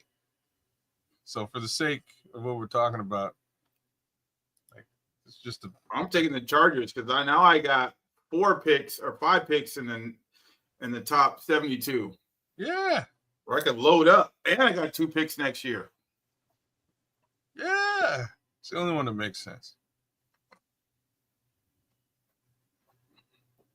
Do it, Cliff. What say you, Cliff? Y'all gave that pick to Cliff? Yeah, Cliff was right. Did. I threw it at Cliff. Cliff's right. He's here. Cliff, the pressure is on, homie. Pressure bust pipe. Take the Charger trade to see how it goes. I'm with it. Like that's Cliff. Come on, Cliff. Don't be stiff. He likes the Cleveland take pick. the trade. He likes the Cleveland pick. Okay, take the trade. He's talking about Cleveland, I suppose. You want the Cleveland? Chargers. No, he said Chargers. Chargers trade. All right. Chargers trade. It just makes sense. Nor like real talk, real life, real game. Yeah, I would take the Cleveland pick probably too. All right, at 22, these bum-ass Green Bay Packers trying to fleece us. And there's our, next fleecing Minnesota Vikings opportunity here, which I don't like. All right, so I didn't choose my fandom. Osama bin Johnson, get busy. That's who you calling out, Osama. Calling out Osama bin Johnson. This one's on you, Osama. If you're out there in the chat, don't trade in division. Osama, Philadelphia's. Hold on. Osama, if you're still there, give us a thumbs up. I'll give you like 60 seconds. If you're still there, give us a thumbs up. We got to move on. Hopefully, you're still there. Take the Philly trade. Yeah, I would. I'm just going to go through the trades again. Pick number 22, 148 for pick 23. You move back one spot, and you get Green Bay second next year. Sounds pretty raw. It's in division. It's with Green Bay. After that is Minnesota Vikings offering pick 24 and their 7th round pick for you to move back 2 picks. Not very lucrative. Thanks a lot, Minnesota. But the Philadelphia trade now looks great. It does move you to the back of the. They want to see who's available, kids. Who's available? I'm gonna get to that right next. So get 32 moves you right to the end of the first round, but you also get their 64th pick. So you're getting 2 picks again in the top 75 Florida Bears fan wants to know who's available. Here we go. So we've got Michael Williams on the take. We just missed out on Nick Amenwari. So Michael Williams, Jahdae Barron, Jihad Campbell, Joshua Simmons, Walter Nolan, Gray Zabel, Nick Scorton, Emeka Ibuka. James Pierce Jr. has dropped quite a bit, y'all. Just want to put that out there. And he will in the draft too. Say what? He will in the draft too. Why? Yep. Why? Dude, He's like, a specialist. There's some issues, man. And it's like he's a kind of a one-trick pony. Yeah, specialist. You can't. He's not a 3-down player. If you pick in the first round, you need a 3-down player. So you got to pick another guy. I don't think Osama. Yeah, Osama bin Johnson has disappeared. All right. Let me go with Real Bears fan. I know you in the chat. That's Chris Foster. It's on you, bro. Anybody and everybody. It's very random right now. Anybody can get hit. He knows what's up, man. What you got, Chris? What you got, Chrissy? Chris is saying take the Philly trade, and then take Hampton. I'll give you that was before. Let's see him say it again. He says I take the Philly trade. Boom, he says it. All right. Yep. Philly trade it is. Let's see who's left over. All right. Interesting stuff, guys. Like twice. Ooh, I love it. Oh, there's your boy, Minister Charles. He's right there. So in real life, I would do this. Would you really? Somebody take Hampton? I take 2 trade backs. Who took Hampton? Did somebody take Hampton? No, he's saying take him. I'll take 2 trade backs just like I know, but who's snap. Omari and just Hampton picked? went. Well, Right, that's what I'm saying. Who was just picked? That was the Texans. Oh, Texans. 26. Yeah. Okay. Damn. All good. There's other running Green backs. Bay got Simmons too, huh? Kids, call him out. Call out the next. Unless you want to hand it back to Foster. Who's out there? Skylark wants to know what the trade offers. I think we got to pick something here. Yeah, this is where you I'm start. going to give you the trade offers, but you're right. We definitely need to pick here now. So 51 and a second from Denver, 33 and 104. Oh, you might want to take this selection. Come down 48 selections to move up 1. Oh God, yeah, that's a hell of a deal. That's a good deal. Running back, hell of a deal. Got to speak it out. What is the deal? Okay, I'll do it one more time. So before I do, I'll just read this last one out. Pick number 32, pick 148. For pick number 40, pick 71. This is from the Saints. This isn't terrible either. You come down a fair amount more, but you move a fair amount further back. This pick here from the Browns, you move back 1 selection to pick 32 from pick 32 to pick 33. And then you trade pick 148 for pick 104. So you move into the sweeter spot of the and you get a 4th round pick out of it. Exactly. All right. Now you got 9 picks in the top 100. Yes, Wow. take it, Skylark says. All right, Skylark, it's on you. Boom. We're going to take this one. Oh, snap. That's a hell of a trade. I might even take this one, too. You know what I mean? We did like 50 trades here. But this one here, I'll throw it to the immortal Naj. Since you're in the chat, Najee. Hit him up, Naj. Pick 33 for pick 35. Pick 120. 120. God, just get that's a gravy. deal too. Too easy to take. You know what I mean? Hey, we gotta pick something now. We got one more trade, and that's it. Like, but I mean, you know what I mean? Like this one's just this one's too crazy not to take. You kind of just have to do it. Naj, I wait for your orders, sir. Take the pick, Florida Bears fan says. Naj, you gotta let's go ahead and make a pick, man. Let's make a pick. No, you gotta see. Let's see what he says, but let's just see what's on the board. This trade's too crazy. Let's see what's on the board, kids. Take the trade and pick Grant. Like that's Not exactly the trades. what I'm I'm talking trying about to the do. players. What's on the board? Players on the board: Emeka Ibuka, Luther Burden 3, Tyleek Williams, my guy, Jalen Milroe, Siobhan Ravel, Kenneth Grant, Donovan Jackson, Xavier Watts, All right, Benjamin Morrison. Says take the trade. Take the Take it, trade. This kids. is the last trade. Taking. Boom. Look at how shitty these trades become right now. There we go. Screw them. Hey, kids, look at our picks though. Yeah. Just look at the picks. Just go to the picks. So 35, 39, 41, 55, 64, 72. Whoo-wee. 104. We finna eat. 120. We're eating. We're drafting everything from this point out. No more trades. I'm fine with that. I think we can tear this up. And pick Grant, he says. Well, let's just do what he says. Yep, pick Grant. He's That on the was board. Skylark. That was on Skylark. And Minister Charles. Oh, the only thing that made me mad here is somebody came up and took my boy Landon Jackson. I'm a little bit mad at the Patriots right now. He's already gone. Yeah, they just snaked him out from underneath. Kind of that would have been my next selection, to be honest with you, or at least I would have pushed for that selection. That being said, we can go for whatever you guys want to go for. Who's Ken Johnson? You're with us. Ken Johnson, you select. Feel free to select at 39. On the board, we've got Tyleek Williams. We just selected a defensive tackle, mind you.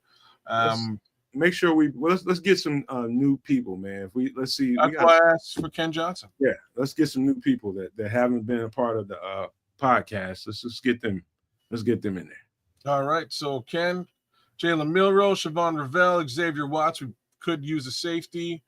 Benjamin Morrison, Josh Connerly Jr., offensive tackle. Mason Taylor, tight end. Trey Harris, wide receiver. Carson Schlesinger, linebacker. Trey Amos, Travion Henderson. Jimmy, I want to give you a pick, man, but we can't be talking about trading. We did trade enough. Down twice more, Jimmy says. See, we're gonna be here all night, Jimmy. Stick around, you're picking next. Folks at work tomorrow. JoJo. I don't know if JoJo ever got one. Dr. Joe Boxer. Either Joe one of those two guys. Okay, well, we'll keep those guys in the loop. Stay up with us. Take Sabai in air with one of these thanks too. All right. Florida Bears fans is my next choice. For love. If I can twist all their arms, Marlon, I will make sure we got Jonas Avenea. Trust me when I tell you. Ken Johnson, you disappeared, bro. Are you with us? Ken Johnson, you got a pick coming. It's on you, Holmes. You know what, Ken? I'm gonna trade you out. No, well, give him 45 seconds. 4 minutes. Yeah. Hey, go back to the top. Kenny Grant. We just picked Kenny Grant. You already got him? We already got Kenny Grant. You know what I didn't do? I didn't do my thing. So that's why. While we're here.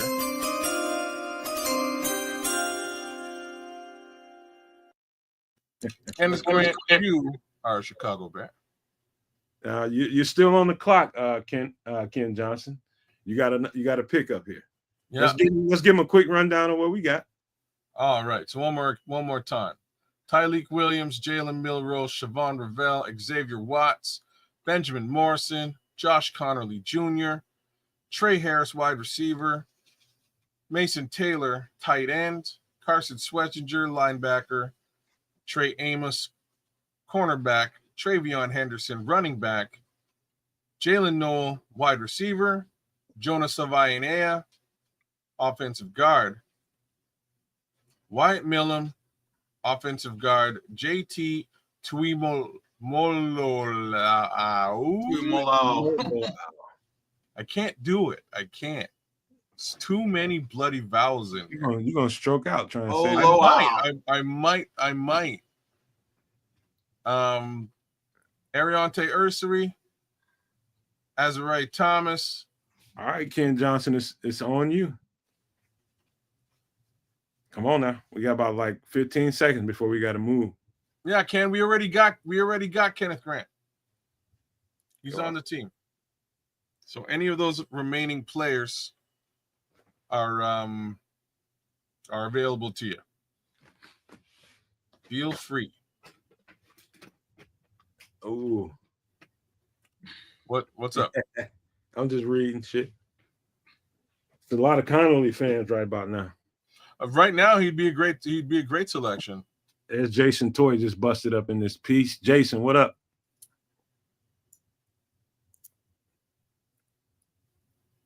I got a hangnail this. If I don't file it off, it's gonna irritate the dog shit out of me right now. Hey, this is important Bears fan information. All right, we got to move to the next guy. Ken didn't move. He got his guy. That was Kenneth Grant. That's all he wanted. So let's move to another guy. Ken's happy. Jimmy Santilli, you're next up, brother. There's a new person. I'm gonna start putting stars by the new guys. Gino LaDon just busted up in this piece. Hey, get them likes up, y'all. Yes, please. Hit the like button, you guys. Please. Bears still need a running back. You are right, sir. Jimmy Santilli says Josh Connerly Jr. Let's keep this puppy moving.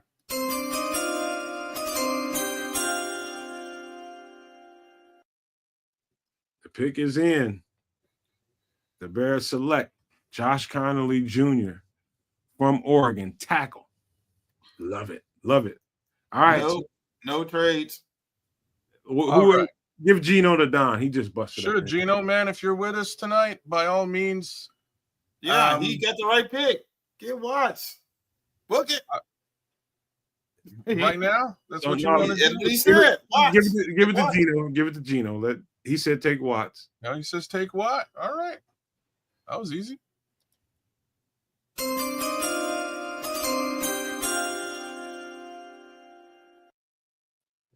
All right, JoJo, Dr. JoJo Boxer. I'm just calling out names. You guys pick who you want. Oh, I thought you're referring to an old Richard Pryor movie. Not the movie. That's shout out to Dr. JoJo Boxer, who just busted up in this piece. Okay. Man. We said no more trades, kids. So no, we can't don't trade. Even consider it. Let me even just look at this. We got to pick. We got to pick. Oh man, there's Dr. JoJo right there in front of you. We're good. All right, so Dr. JoJo, what do you think, man? I don't know. Did Scarlett get one, or did he get a trade back? Scarlett got the first pick, though. He actually selected Kenneth Grant. Dr. JoJo wants to see them running backs. Let's look at them running backs, sir. Starting with Travion Henderson, Quinshon Judkins, DJ Giddens, Cam Scatterboo, Bracial Tootin,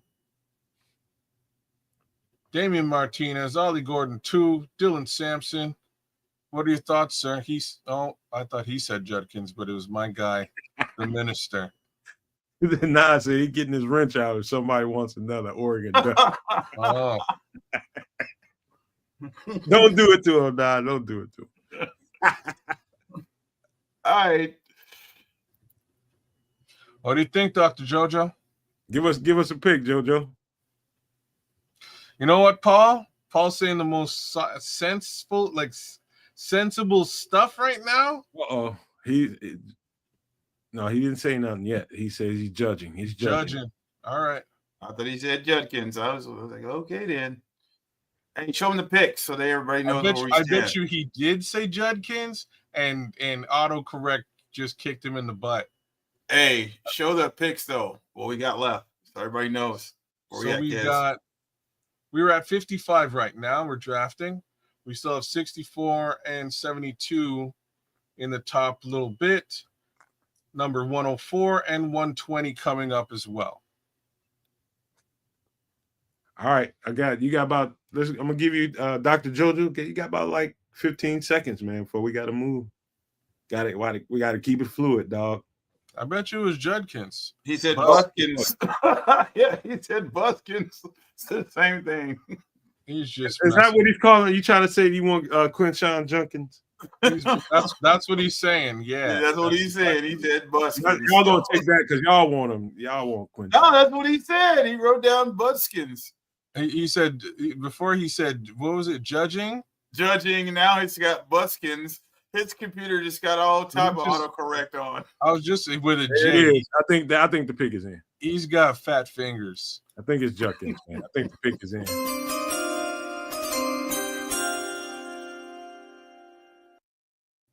Quinshawn Judkins, you are a Chicago Bear.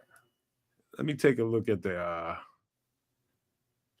Let me take a look. Who's new in the chat that ain't got no love yet? Damn, Princely's gone. Who's out there? Paul. See, Paul? Like, Paul had the right idea. But you know we would have lost out on the running back if that was the case, too. Let me see. New people in the chat. Let me see. New people in the chat. Let me look.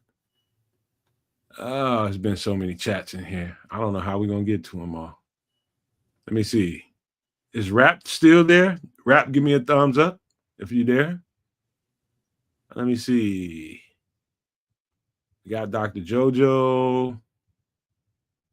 Ron C pick already? No, Ron C hasn't Ron picked. C, That's exactly what I was going to suggest, too. Ron C's there. All right. Well, Ron C, batter up. Let's get it. Do we give Jimmy one? Jimmy Santilli? Yeah, Jimmy picked it one time. Did he? Yeah, he did. Jimmy was the fastest draw in the West. All right. JoJo, what about JoJo Loco? What about JoJo Loco? I don't think he picked anything. Hey, kids, go to all so they can see who they got available. Oh, my bad. Never pick it. You got kids. You got JoJo Loco. You got Jason Toy. Jason Toy, man, let's go. Oh, I should have said Ron C. Like, Ron C's right here, ready to rock and roll. Damn, Mimbo's still there? Oh, that's a guard all day. Man, interchangeable piece. Y'all better make sure y'all hit that subscribe button. Stop playing around now. Let's do that. Do the right thing. Could always get an edgy here, too, man. Yeah, okay, Jason Toy, you're here. Perfect. All right, man, this is your selection. Just run down who's available right now. Jalen Milroe, Marcus Embo, offensive tackle. TJ Sanders, defensive tackle. Jaden Higgins, Braden Swinson, Darius Alexander, Emory Jones, Kyle Williams, Alfred Collins, Harold Fanning Jr.,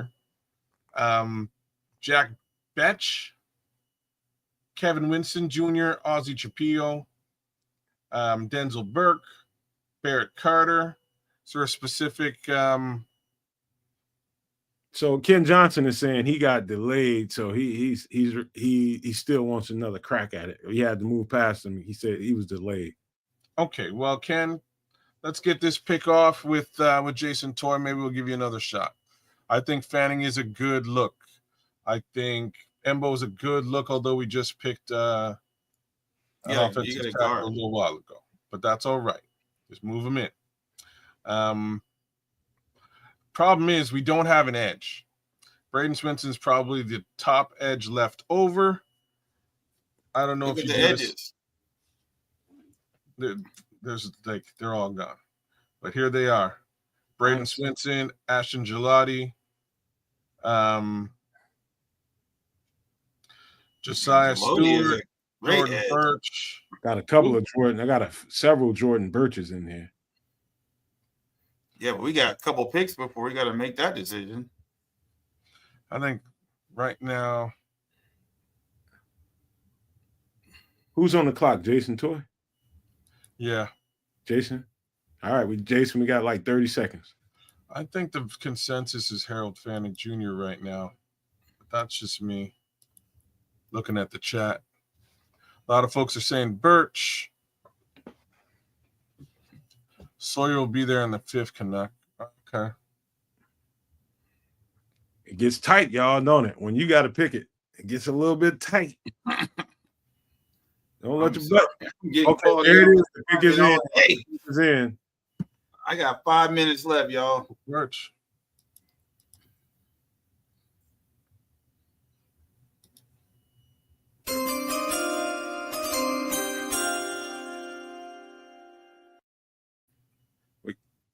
We got to make some selections fast, y'all. We don't want to keep FFG, man. FFG's got to go to work in the morning. So we got. I do too, but hey, what can you do? No, I got to drive an hour, bro, to a new office and get it set up. I got to be there extra early. Okay. All right, so we're gonna move expeditiously, you guys. We're gonna make sure we get. So, I think JoJo, who was it? JoJo Capone, who was it? Somebody there that didn't get.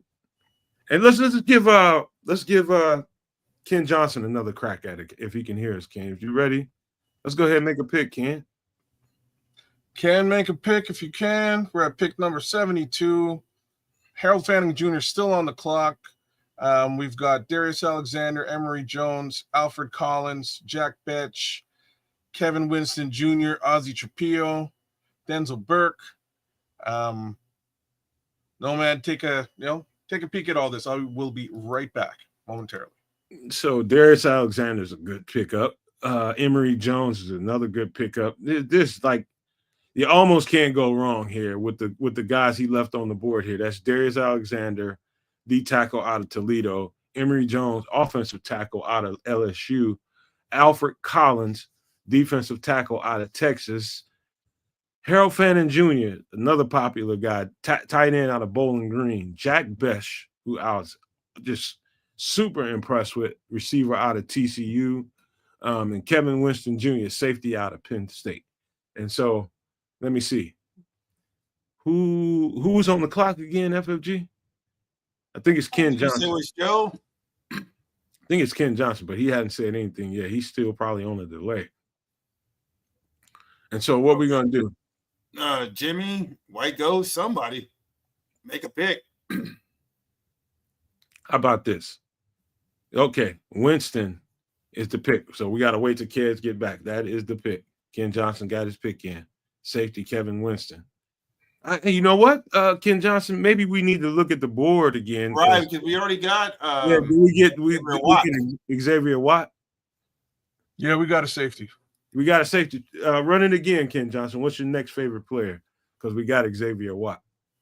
So we got a DT, an OT, a safety, a running back, and an edge rusher right there. It is. There it is. The pick is in. Harold Fanning. It was Harold Fanning. I had a feeling we were going to wind up with Harold Fanning this time around, and here he is.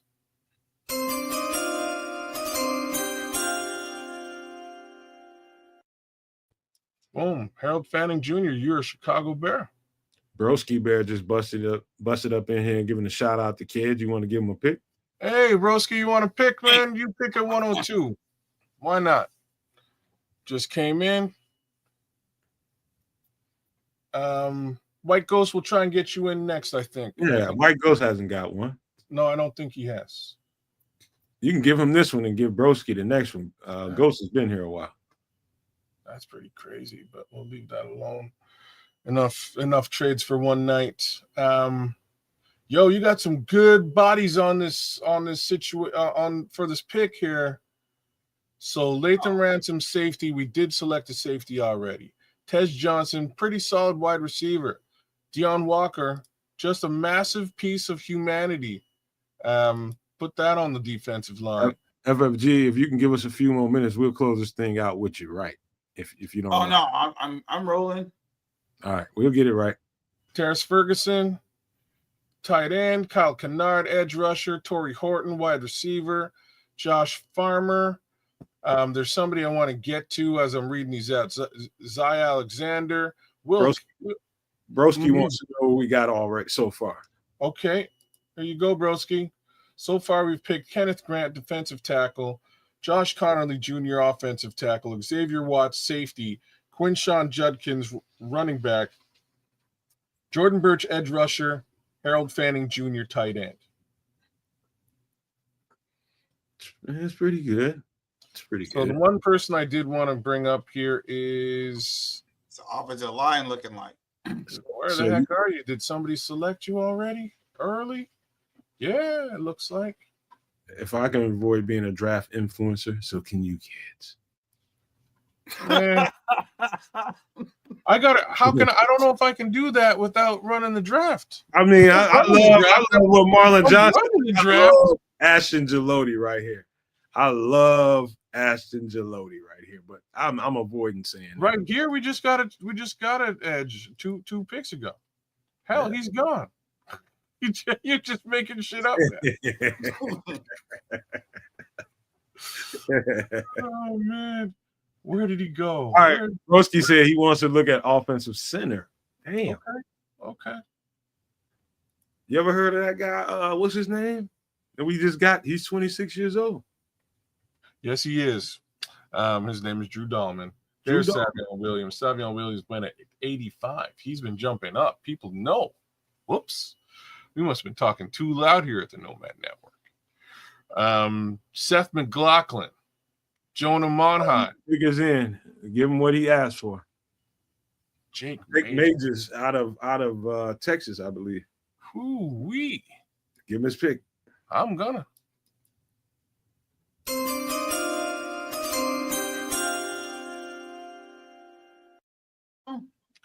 Jake Majors, you are a Chicago Bear. I like his rationale here. He says Dahlman is essentially on a 2-year deal, and we need a backup. All right. Okay, I could accept that. I am not mad at that. All right. Let FFG pick another guy, man. Go for it, FFG. JoJo, just so you know, JoJo Loco 5150 has been there waiting to get called on. Same with White Ghost. So those will be my Okay. Give White Ghost one. We'll make sure JoJo gets the next. So JoJo, you're up next after White Ghost. Go shoot on the clock.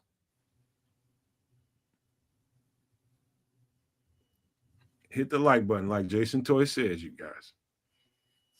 It's just not that difficult. Just bloop, bloop, hit that thing. Yeah, wipe your feet at the door, please. We appreciate it.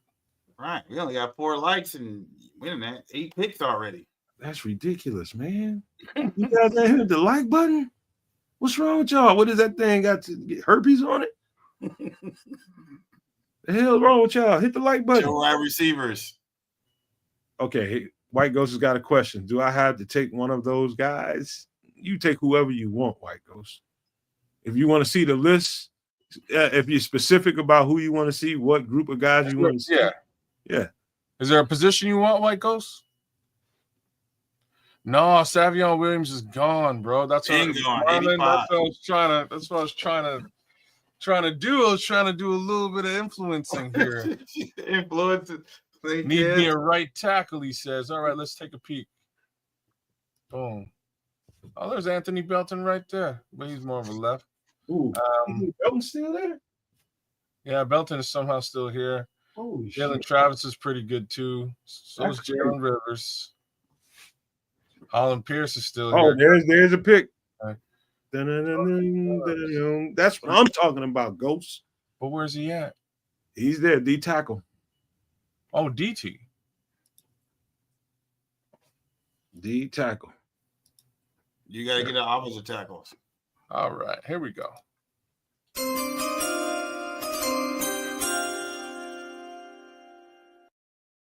Love it. Jordan Phillips, you are a Chicago Bear. Love that fucking tick. And who is on the clock? JoJo Loco 5150. You on the clock. Let's get him, JoJo. Show and prove, man. No maniac, show and prove, bro. Yeah, we're getting deep here, JoJo. 233. Ooh. 240. Get him, JoJo. Okay, he's gonna probably want to see the players available. Sorry, 233. I'm gonna give you all your players. Sorry, my bad. Quint Allen. Did we get a running back yet? Yeah, we did. Jenkins. Yep. This is good if you want some. Let me not be an influencer. You're giving just giving just general information. LaQuinn Allen wouldn't be a terrible pick here. He's a little bit lightning to the Thunder, is really what he's trying to say, and I agree with it.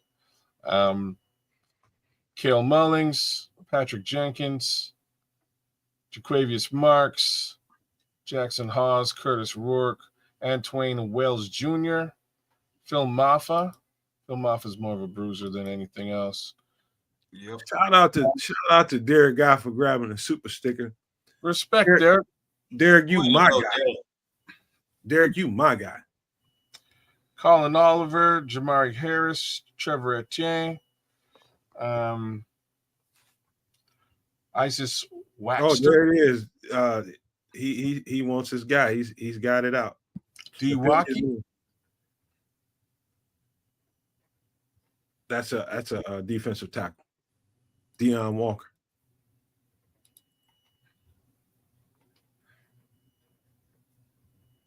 Is Deion still there? I don't think so, man. Wait a minute. All right, JoJo, you might have to rethink your plan. Mm-hmm.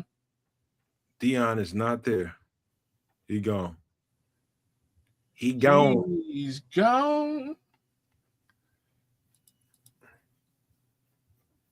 Appreciate you again, Derek Guy, for showing the love, man. The super sticker. We need it. Just let y'all know we only got one offensive lineman, no linebackers. That's exactly what I'm just scrolling through right now, just in case. I don't see the homie Nick Martin here. FLG, are you being an influencer?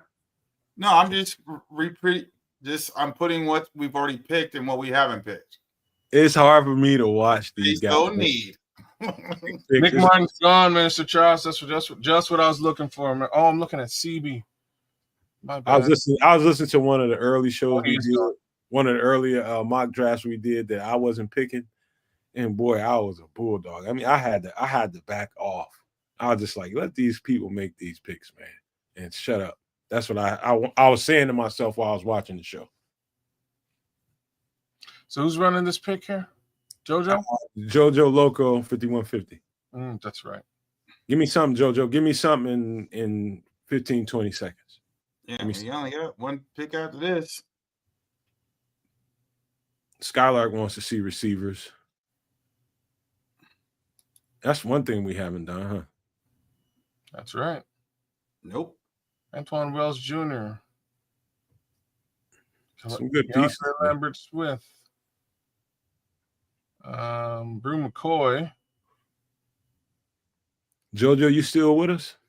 Man, Lambert Smith is still there. Man, that's just a speed demon right there.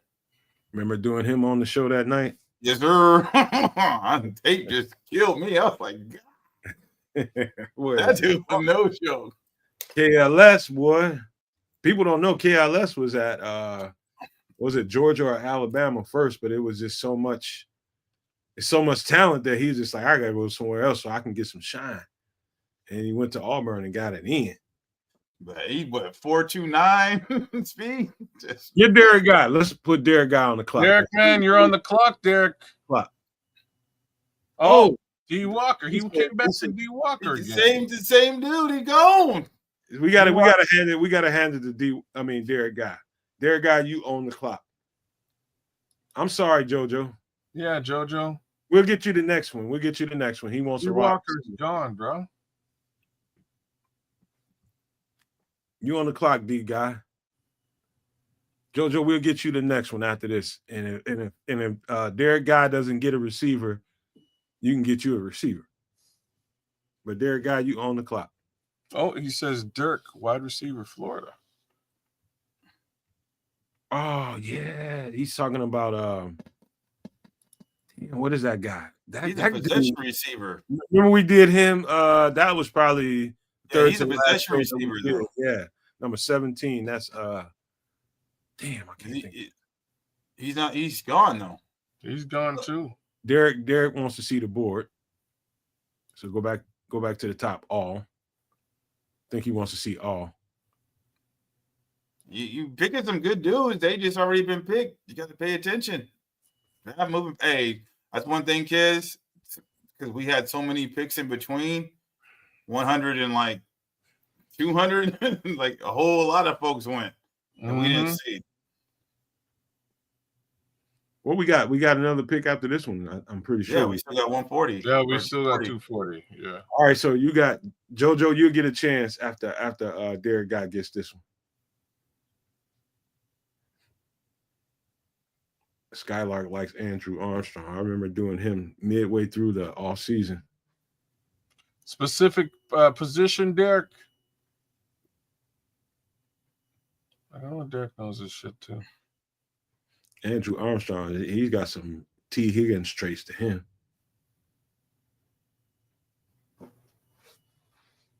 Got some real.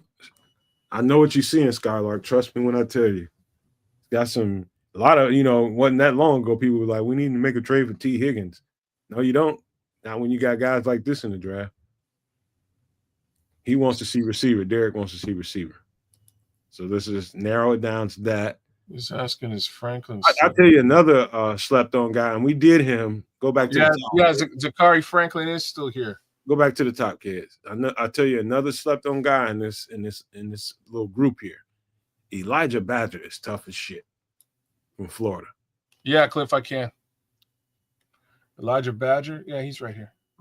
We'll get you one. We'll get you one, Paul. Maybe that's who he was talking about from Florida. Paul, you show up on Wednesday, and we'll try to make sure you get you one. We'll do some extra shots, and we'll have fun with that. Trust me. All right, Derek. He's here, bro. Where's he at? Zakari Franklin. KLS. Let me see. He's still the best receiver out there right now on this list. But that's just a personal opinion. So somebody pick some. All right. Derek got how hard it is to be a GM. Oh, the pick is in. Zakari Franklin from Illinois.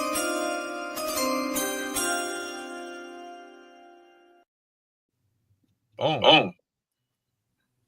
Shot. That's Zakari Franklin is he's like watching Stephon Diggs play. Can't just fucking flypaper for our hands. And just ain't special, especially fast, ain't especially this or that, but dependable as all get out. Some people need to watch some Zakari Franklin film from Illinois. He's got some stuff that I love those guys that are all hands, and that's what Zakari Franklin. And he is all hands. Well, last pick, and that's you finally he took the receiver from you, JoJo, but that doesn't preclude you from getting another receiver. You can go with a pure slot guy if you want to, if you still want to go there. You can also time for a kicker. You can also go back to the trenches if you can find a tackle guard / you can there's some guys here, man, some serious guys. Like if I look at the offensive tackle group. Kids, if you don't mind. Oh, offensive tackle, sorry. Yeah. So Caleb Rogers is always there. Stud. He's John Williams came in for a 30 visit from Cincinnati. He came in here. There's some players here. What about D tackle?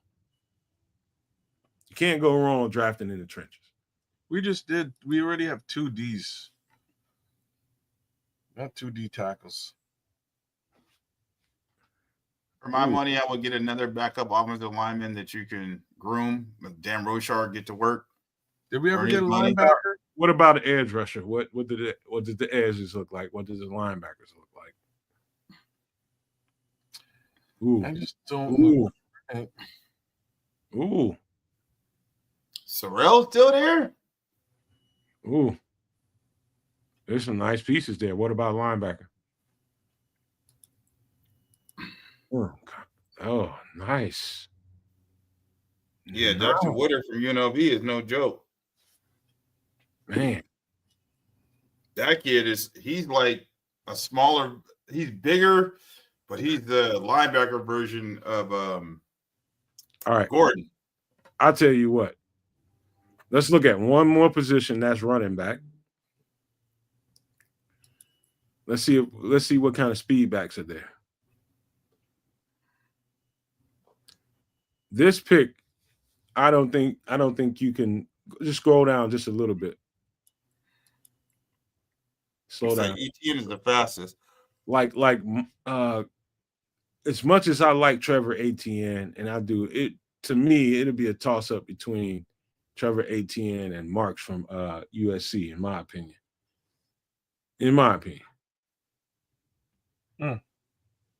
But there's other guys down there below that are decent too. All right, I got 60 seconds, y'all. Huh? So you go ahead and bounce if you need to, man. Don't worry about it. Oh, I'm just waiting for the pick. Ain't somebody supposed to be picking right now? We got 60 seconds on the clock. Don't worry about it, man. It's a podcast. It'll happen like that sometimes, man. Give people time.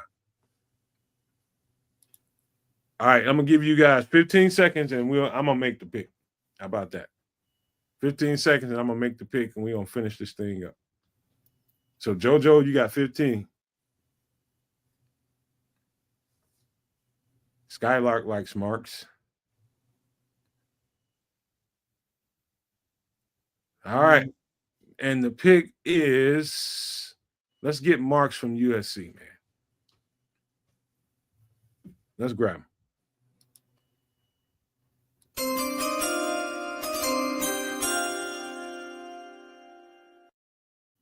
And the final pick.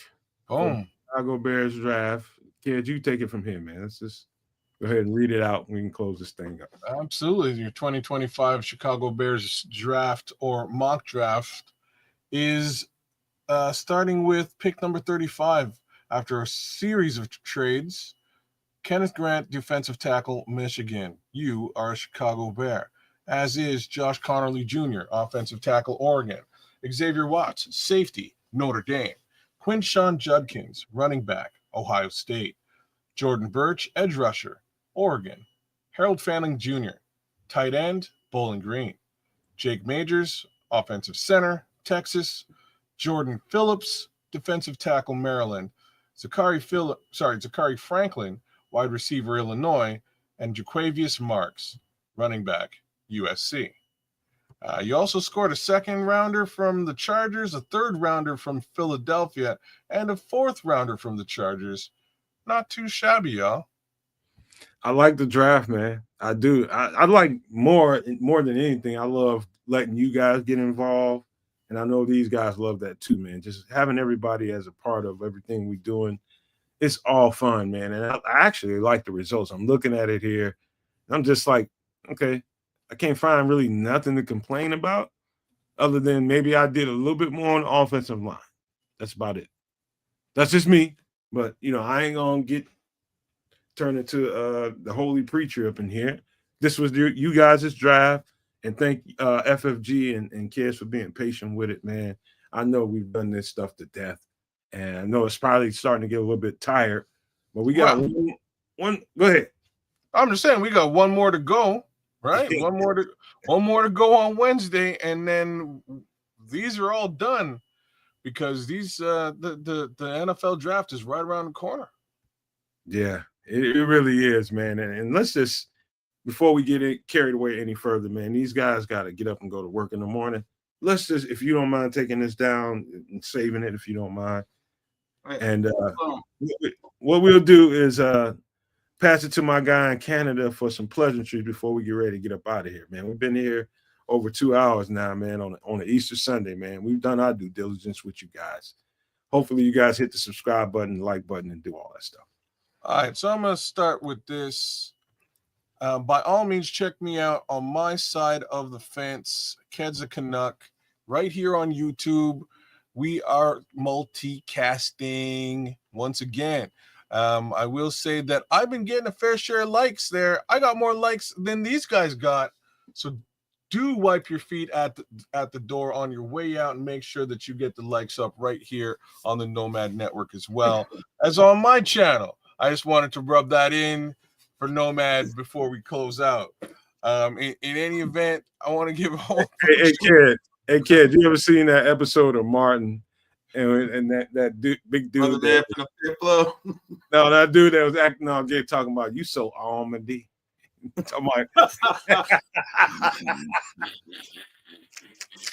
Wow. That's where we went with this.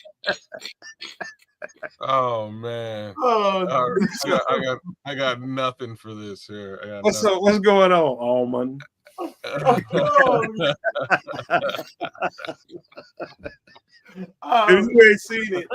you ain't seen it, you have no idea what I'm talking about. Oh, I seen it. It was on last week. No, I must have missed that episode. They ain't got BET in Canada. We do. I can always turn it on. You know what I mean? But anyways, You know Almond now, ain't you? Look, how you doing, Almond? all right. So, y'all, thanks again for showing up, man. There's a fair amount of new heads just wanted to come through, and no love for DJ Giddens. See, Hair Bear, what's popping, bro? What's going on? There's a couple of new heads came in, and they wanted to participate as well, be a part of the draft. We appreciate the heck out of that. I think that's awesome. And one more to go. We'll do another one here, another community draft for sure on Wednesday night at 8 Central, 9 Eastern for extra sauce. Come join us and have a little bit of fun with me, Nomad, and Triple R. Shout out to Hair Bear. Just puts it up in here. He laughing like a mother. Yeah, man. It's good to see the Hair Bear, man. Always good. Just give you guys a little bit of love, showing us some love by all means. Same token, you can show me love on my channel. It's in the chat. Ken Johnson, shout out to you. Thanks for participating in the draft. Jimmy Santilli, very much the same. Paul Rodriguez, we love you. We'll get you in on Wednesday for sure, I'm sure. Florida Bears fan, very much the same. Derek Guy, what it do, my guy? What's popping? Skylark 808, thanks for coming through. Thanks for participating. Click Victoria. I don't know where you're getting this deal on prime rib, but it's disgusting. And with the Canadian tariff situation, I'm real mad. That's all I got to say about that. Mr. Mayhem just jumped in. What's popping, Mr. Mayhem? What's going on? Jojo Loco. Bear Truth 9 came in, gave us a little bit of love, some flexes. Who else we got out there? There's tons of folks, man. Smitty Q is with us tonight. Thanks for coming through, Smitty. Catfish Poly Tricks. What it do, Catfish? Never seen you before? By all means, like, share, subscribe on both the channels, at Keds the Canuck on YouTube, and definitely right here at the Nomad Network. Who else we got out there? There's tons of folks tonight.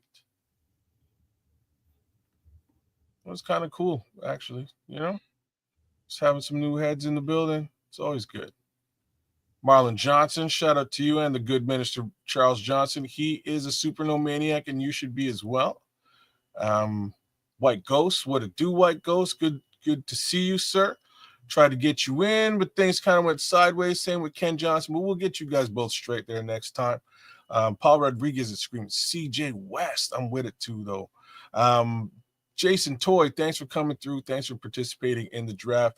Broski Bear, you came in just in the nick of time to jump in and make a selection. The immortal Naj was with us. Thanks for coming through, Naj. Appreciate it, man. Who else is out there? Ron C in the place to be doing the darn thing with us.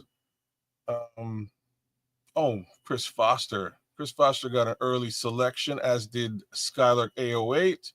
Thank you both for participating in the draft and having a little bit of fun. Who else we got?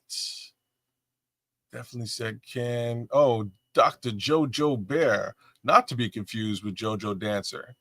Just clearing that up. Gino the Don was with us too. What it do, Gino? What's going on?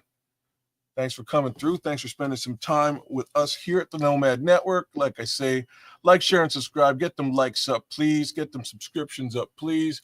We do appreciate that. It costs absolutely zero. I think that kind of rounds out most of the folks, I think. I'm going to whip through. Oh, I did say Marlon. I did say Chris Foster. Rap, what it do, Rap? Appreciate it. Thanks for coming through. Oh, and thanks to Derek Guy for the super sticker purchase. We appreciate that as well. Anything to support the network is well appreciated. Who else, man? Oh, Osama Ben Johnson. How could I forget you, man? Baddest handle in the business. Nick Rembert came through, spent a little bit of time with us too. Shout out to you, Nick, man. Thanks for coming as well, man. Always good to have you. Aunt Moss was with us, represented definitely on both channels. You Big up. didn't hit Gino the Don. Yeah, he did hit Gino the jump, but I'll hit him again, man. Thanks for coming through, Gino. My fault, Almond. That's okay. All money. That's my name moving forward. Look at me. Dennis Moody, what's going on, Dennis? Good to have you, sir. D Rocket Dream Burns, sorry. D Rocket Dream. What's going on, D? Who's out there? I think that just about round. Oh, Darius, my guy, D Nice. What's popping? Ethereal Sanders was in the chat too. Yeah, he should be with us soon, man. He should be with us soon in some capacity. Dobbsy 34 is with us. And now we're getting close to the Crooked Commish. Thanks for coming through and representing along with us. Sooner or later, you're going to see either myself and or Nomad at the clubhouse there soon. So I know the commission's been poking me, trying to get me over there. So that's definitely going to happen one way or the other. Smitty Q gets a whole bunch of love from us. He definitely shows us love. King Book of World with the wrench. Thanks for coming through, my dude. Always good to have you. Same thing with Mo Fugra, who was in here early on. Is there anyone else I'm missing? I try to give all y'all love if I can, man, because we do appreciate all the time that you spend with us. Ron Winarski, shout out to you. Ken Johnson, shout out to you. Cabin Rudd, shout out to you. And Alan Pena. Alan Pena. What up, Alan Pena?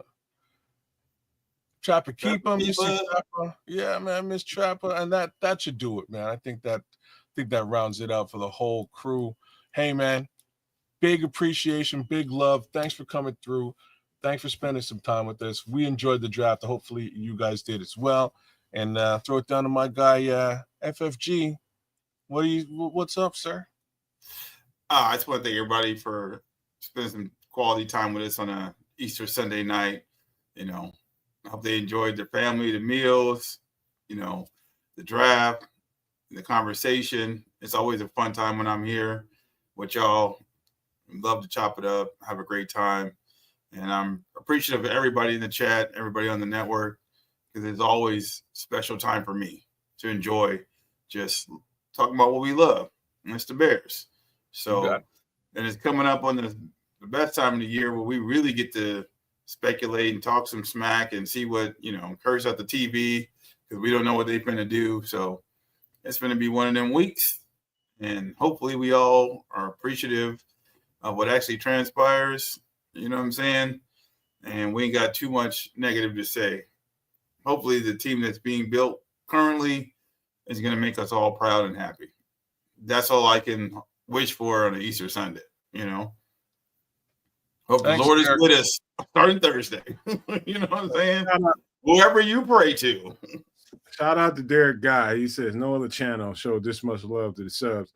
Shout out to my guy Almond up there. He's the one responsible for making sure, because I can remember one time when Chris was still here that I think he freestyled into that.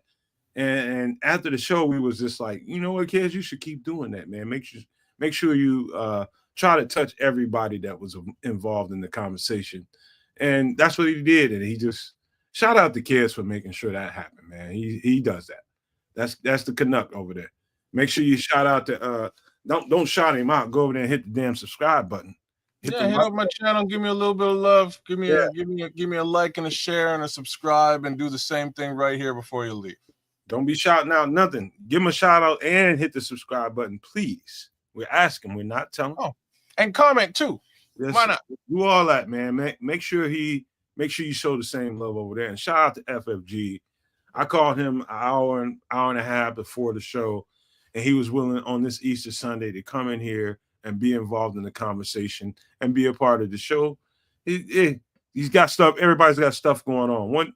One thing I would want to say to you guys is, coming up on Wednesday, hopefully I will have some dots. I'll have some stuff connected, and I'll have more of a schedule of how it's going to look like for the next 3 days of the draft coverage. We'll hopefully have that put together on some extra sauce on Wednesday. And so stay tuned for that. I got a special surprise for you guys that night. I got a real special surprise for you guys. Only person that knows that is kids right now, and I'm happy about it. I'm extremely happy about it. It makes me full, like, and from a spiritual standpoint, it makes me full to know that this surprise that we got for you guys is gonna happen. But I want to say to you guys too, on this very special occasion, that religion aside, I'm talking about spiritually, and like there's somebody somewhere that's got family members that's going through some things right now. And like I can speak some specific words right now, but I don't want to because it's just not worth it. But one thing I would tell you is don't wait until it's a holiday to let who you really are shine. Sometimes I think a lot of times people tend to get to special occasions before they kind of give out and show who they are. I think you should be doing that all times of the year. Don't be loving when it's just the holidays or somebody's goddamn birthday or some special occasion. Be loving all year round. Be that human being all year round. Don't wait until it's a holiday, because it's God's day or whatever. Don't do that. I think what people come up short, and we all come up short of glory every single day. But I'm going to tell you right now, in my intention, in the way I act, and the way I behave from day to day to day, I guarantee you I'm reaching for that glory. I guarantee you that. I'm reaching for it. And what I would just challenge every no-maniac, super no-maniac, and all in between is to reach for it. Be better. Like, I hear so many stories about what I used to do in my day when I was like, I did some foul stuff at times when I was a younger man. And we all did. But that's nothing to glorify. I'm not proud that I used to beat up people. I'm not. I wasn't a bully, but I used to, when I got upset with people and I didn't know how to manage my emotions, I beat the hell out of people sometimes. And some people, hey, I remember when you did this and you did that to that person. I'm just like, I ain't proud of that shit. I've had people walk up to me and be like, you know what, man, I ain't forgot what you did to me. And I'm just like, I haven't either, man. I apologize to you. I apologize to you because I was immature. I was a kid. What I'm saying to you guys is that bad side of everybody's got that side of it. I guarantee you, if you grew up in an environment that I grew up in, you got that side to you. That some people just really put a magnifying glass on it and really praise you for that bad behavior. You could be damn near beat somebody to death. You might have killed somebody. And people will praise you for that fucked up ass behavior. That's stupid. So my message to you guys on this fine Sunday, this Easter Sunday, is channel the better part of who you are. That's the best you. That person that was when you was immature, emotionally, spiritually, bury that person. Bury him. That person has no good existence in this future that we have moving forward. If you want to hang on to that, if you want to relish in that, it's probably something bad waiting for you because you can't stop looking backwards. And you like the fact that you get praised for those kind of things now. It's no good on this fine Easter Sunday. Find the good in you. Hang on to it, because there's some people out here in this world that need a blueprint, that are young and inexperienced and stupid and emotional like you were then. And I was. They need a blueprint.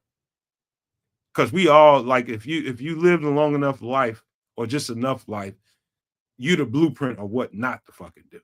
Right? And so give them that. Give them that. Don't glorify the bullshit. and be thankful on this Easter Sunday. And I would like to say thank you to everybody that was here tonight, everybody that was involved in the chat. And if you're new to the channel, make sure you hit the subscribe button. We appreciate you guys in advance. I like to leave you guys with these famous words. If you can think it and you can see it, there's no reason in the world why you cannot absolutely manifest it. Do not, and I repeat, do not be a prisoner of your own mind. But with that being said, happy Easter, and we are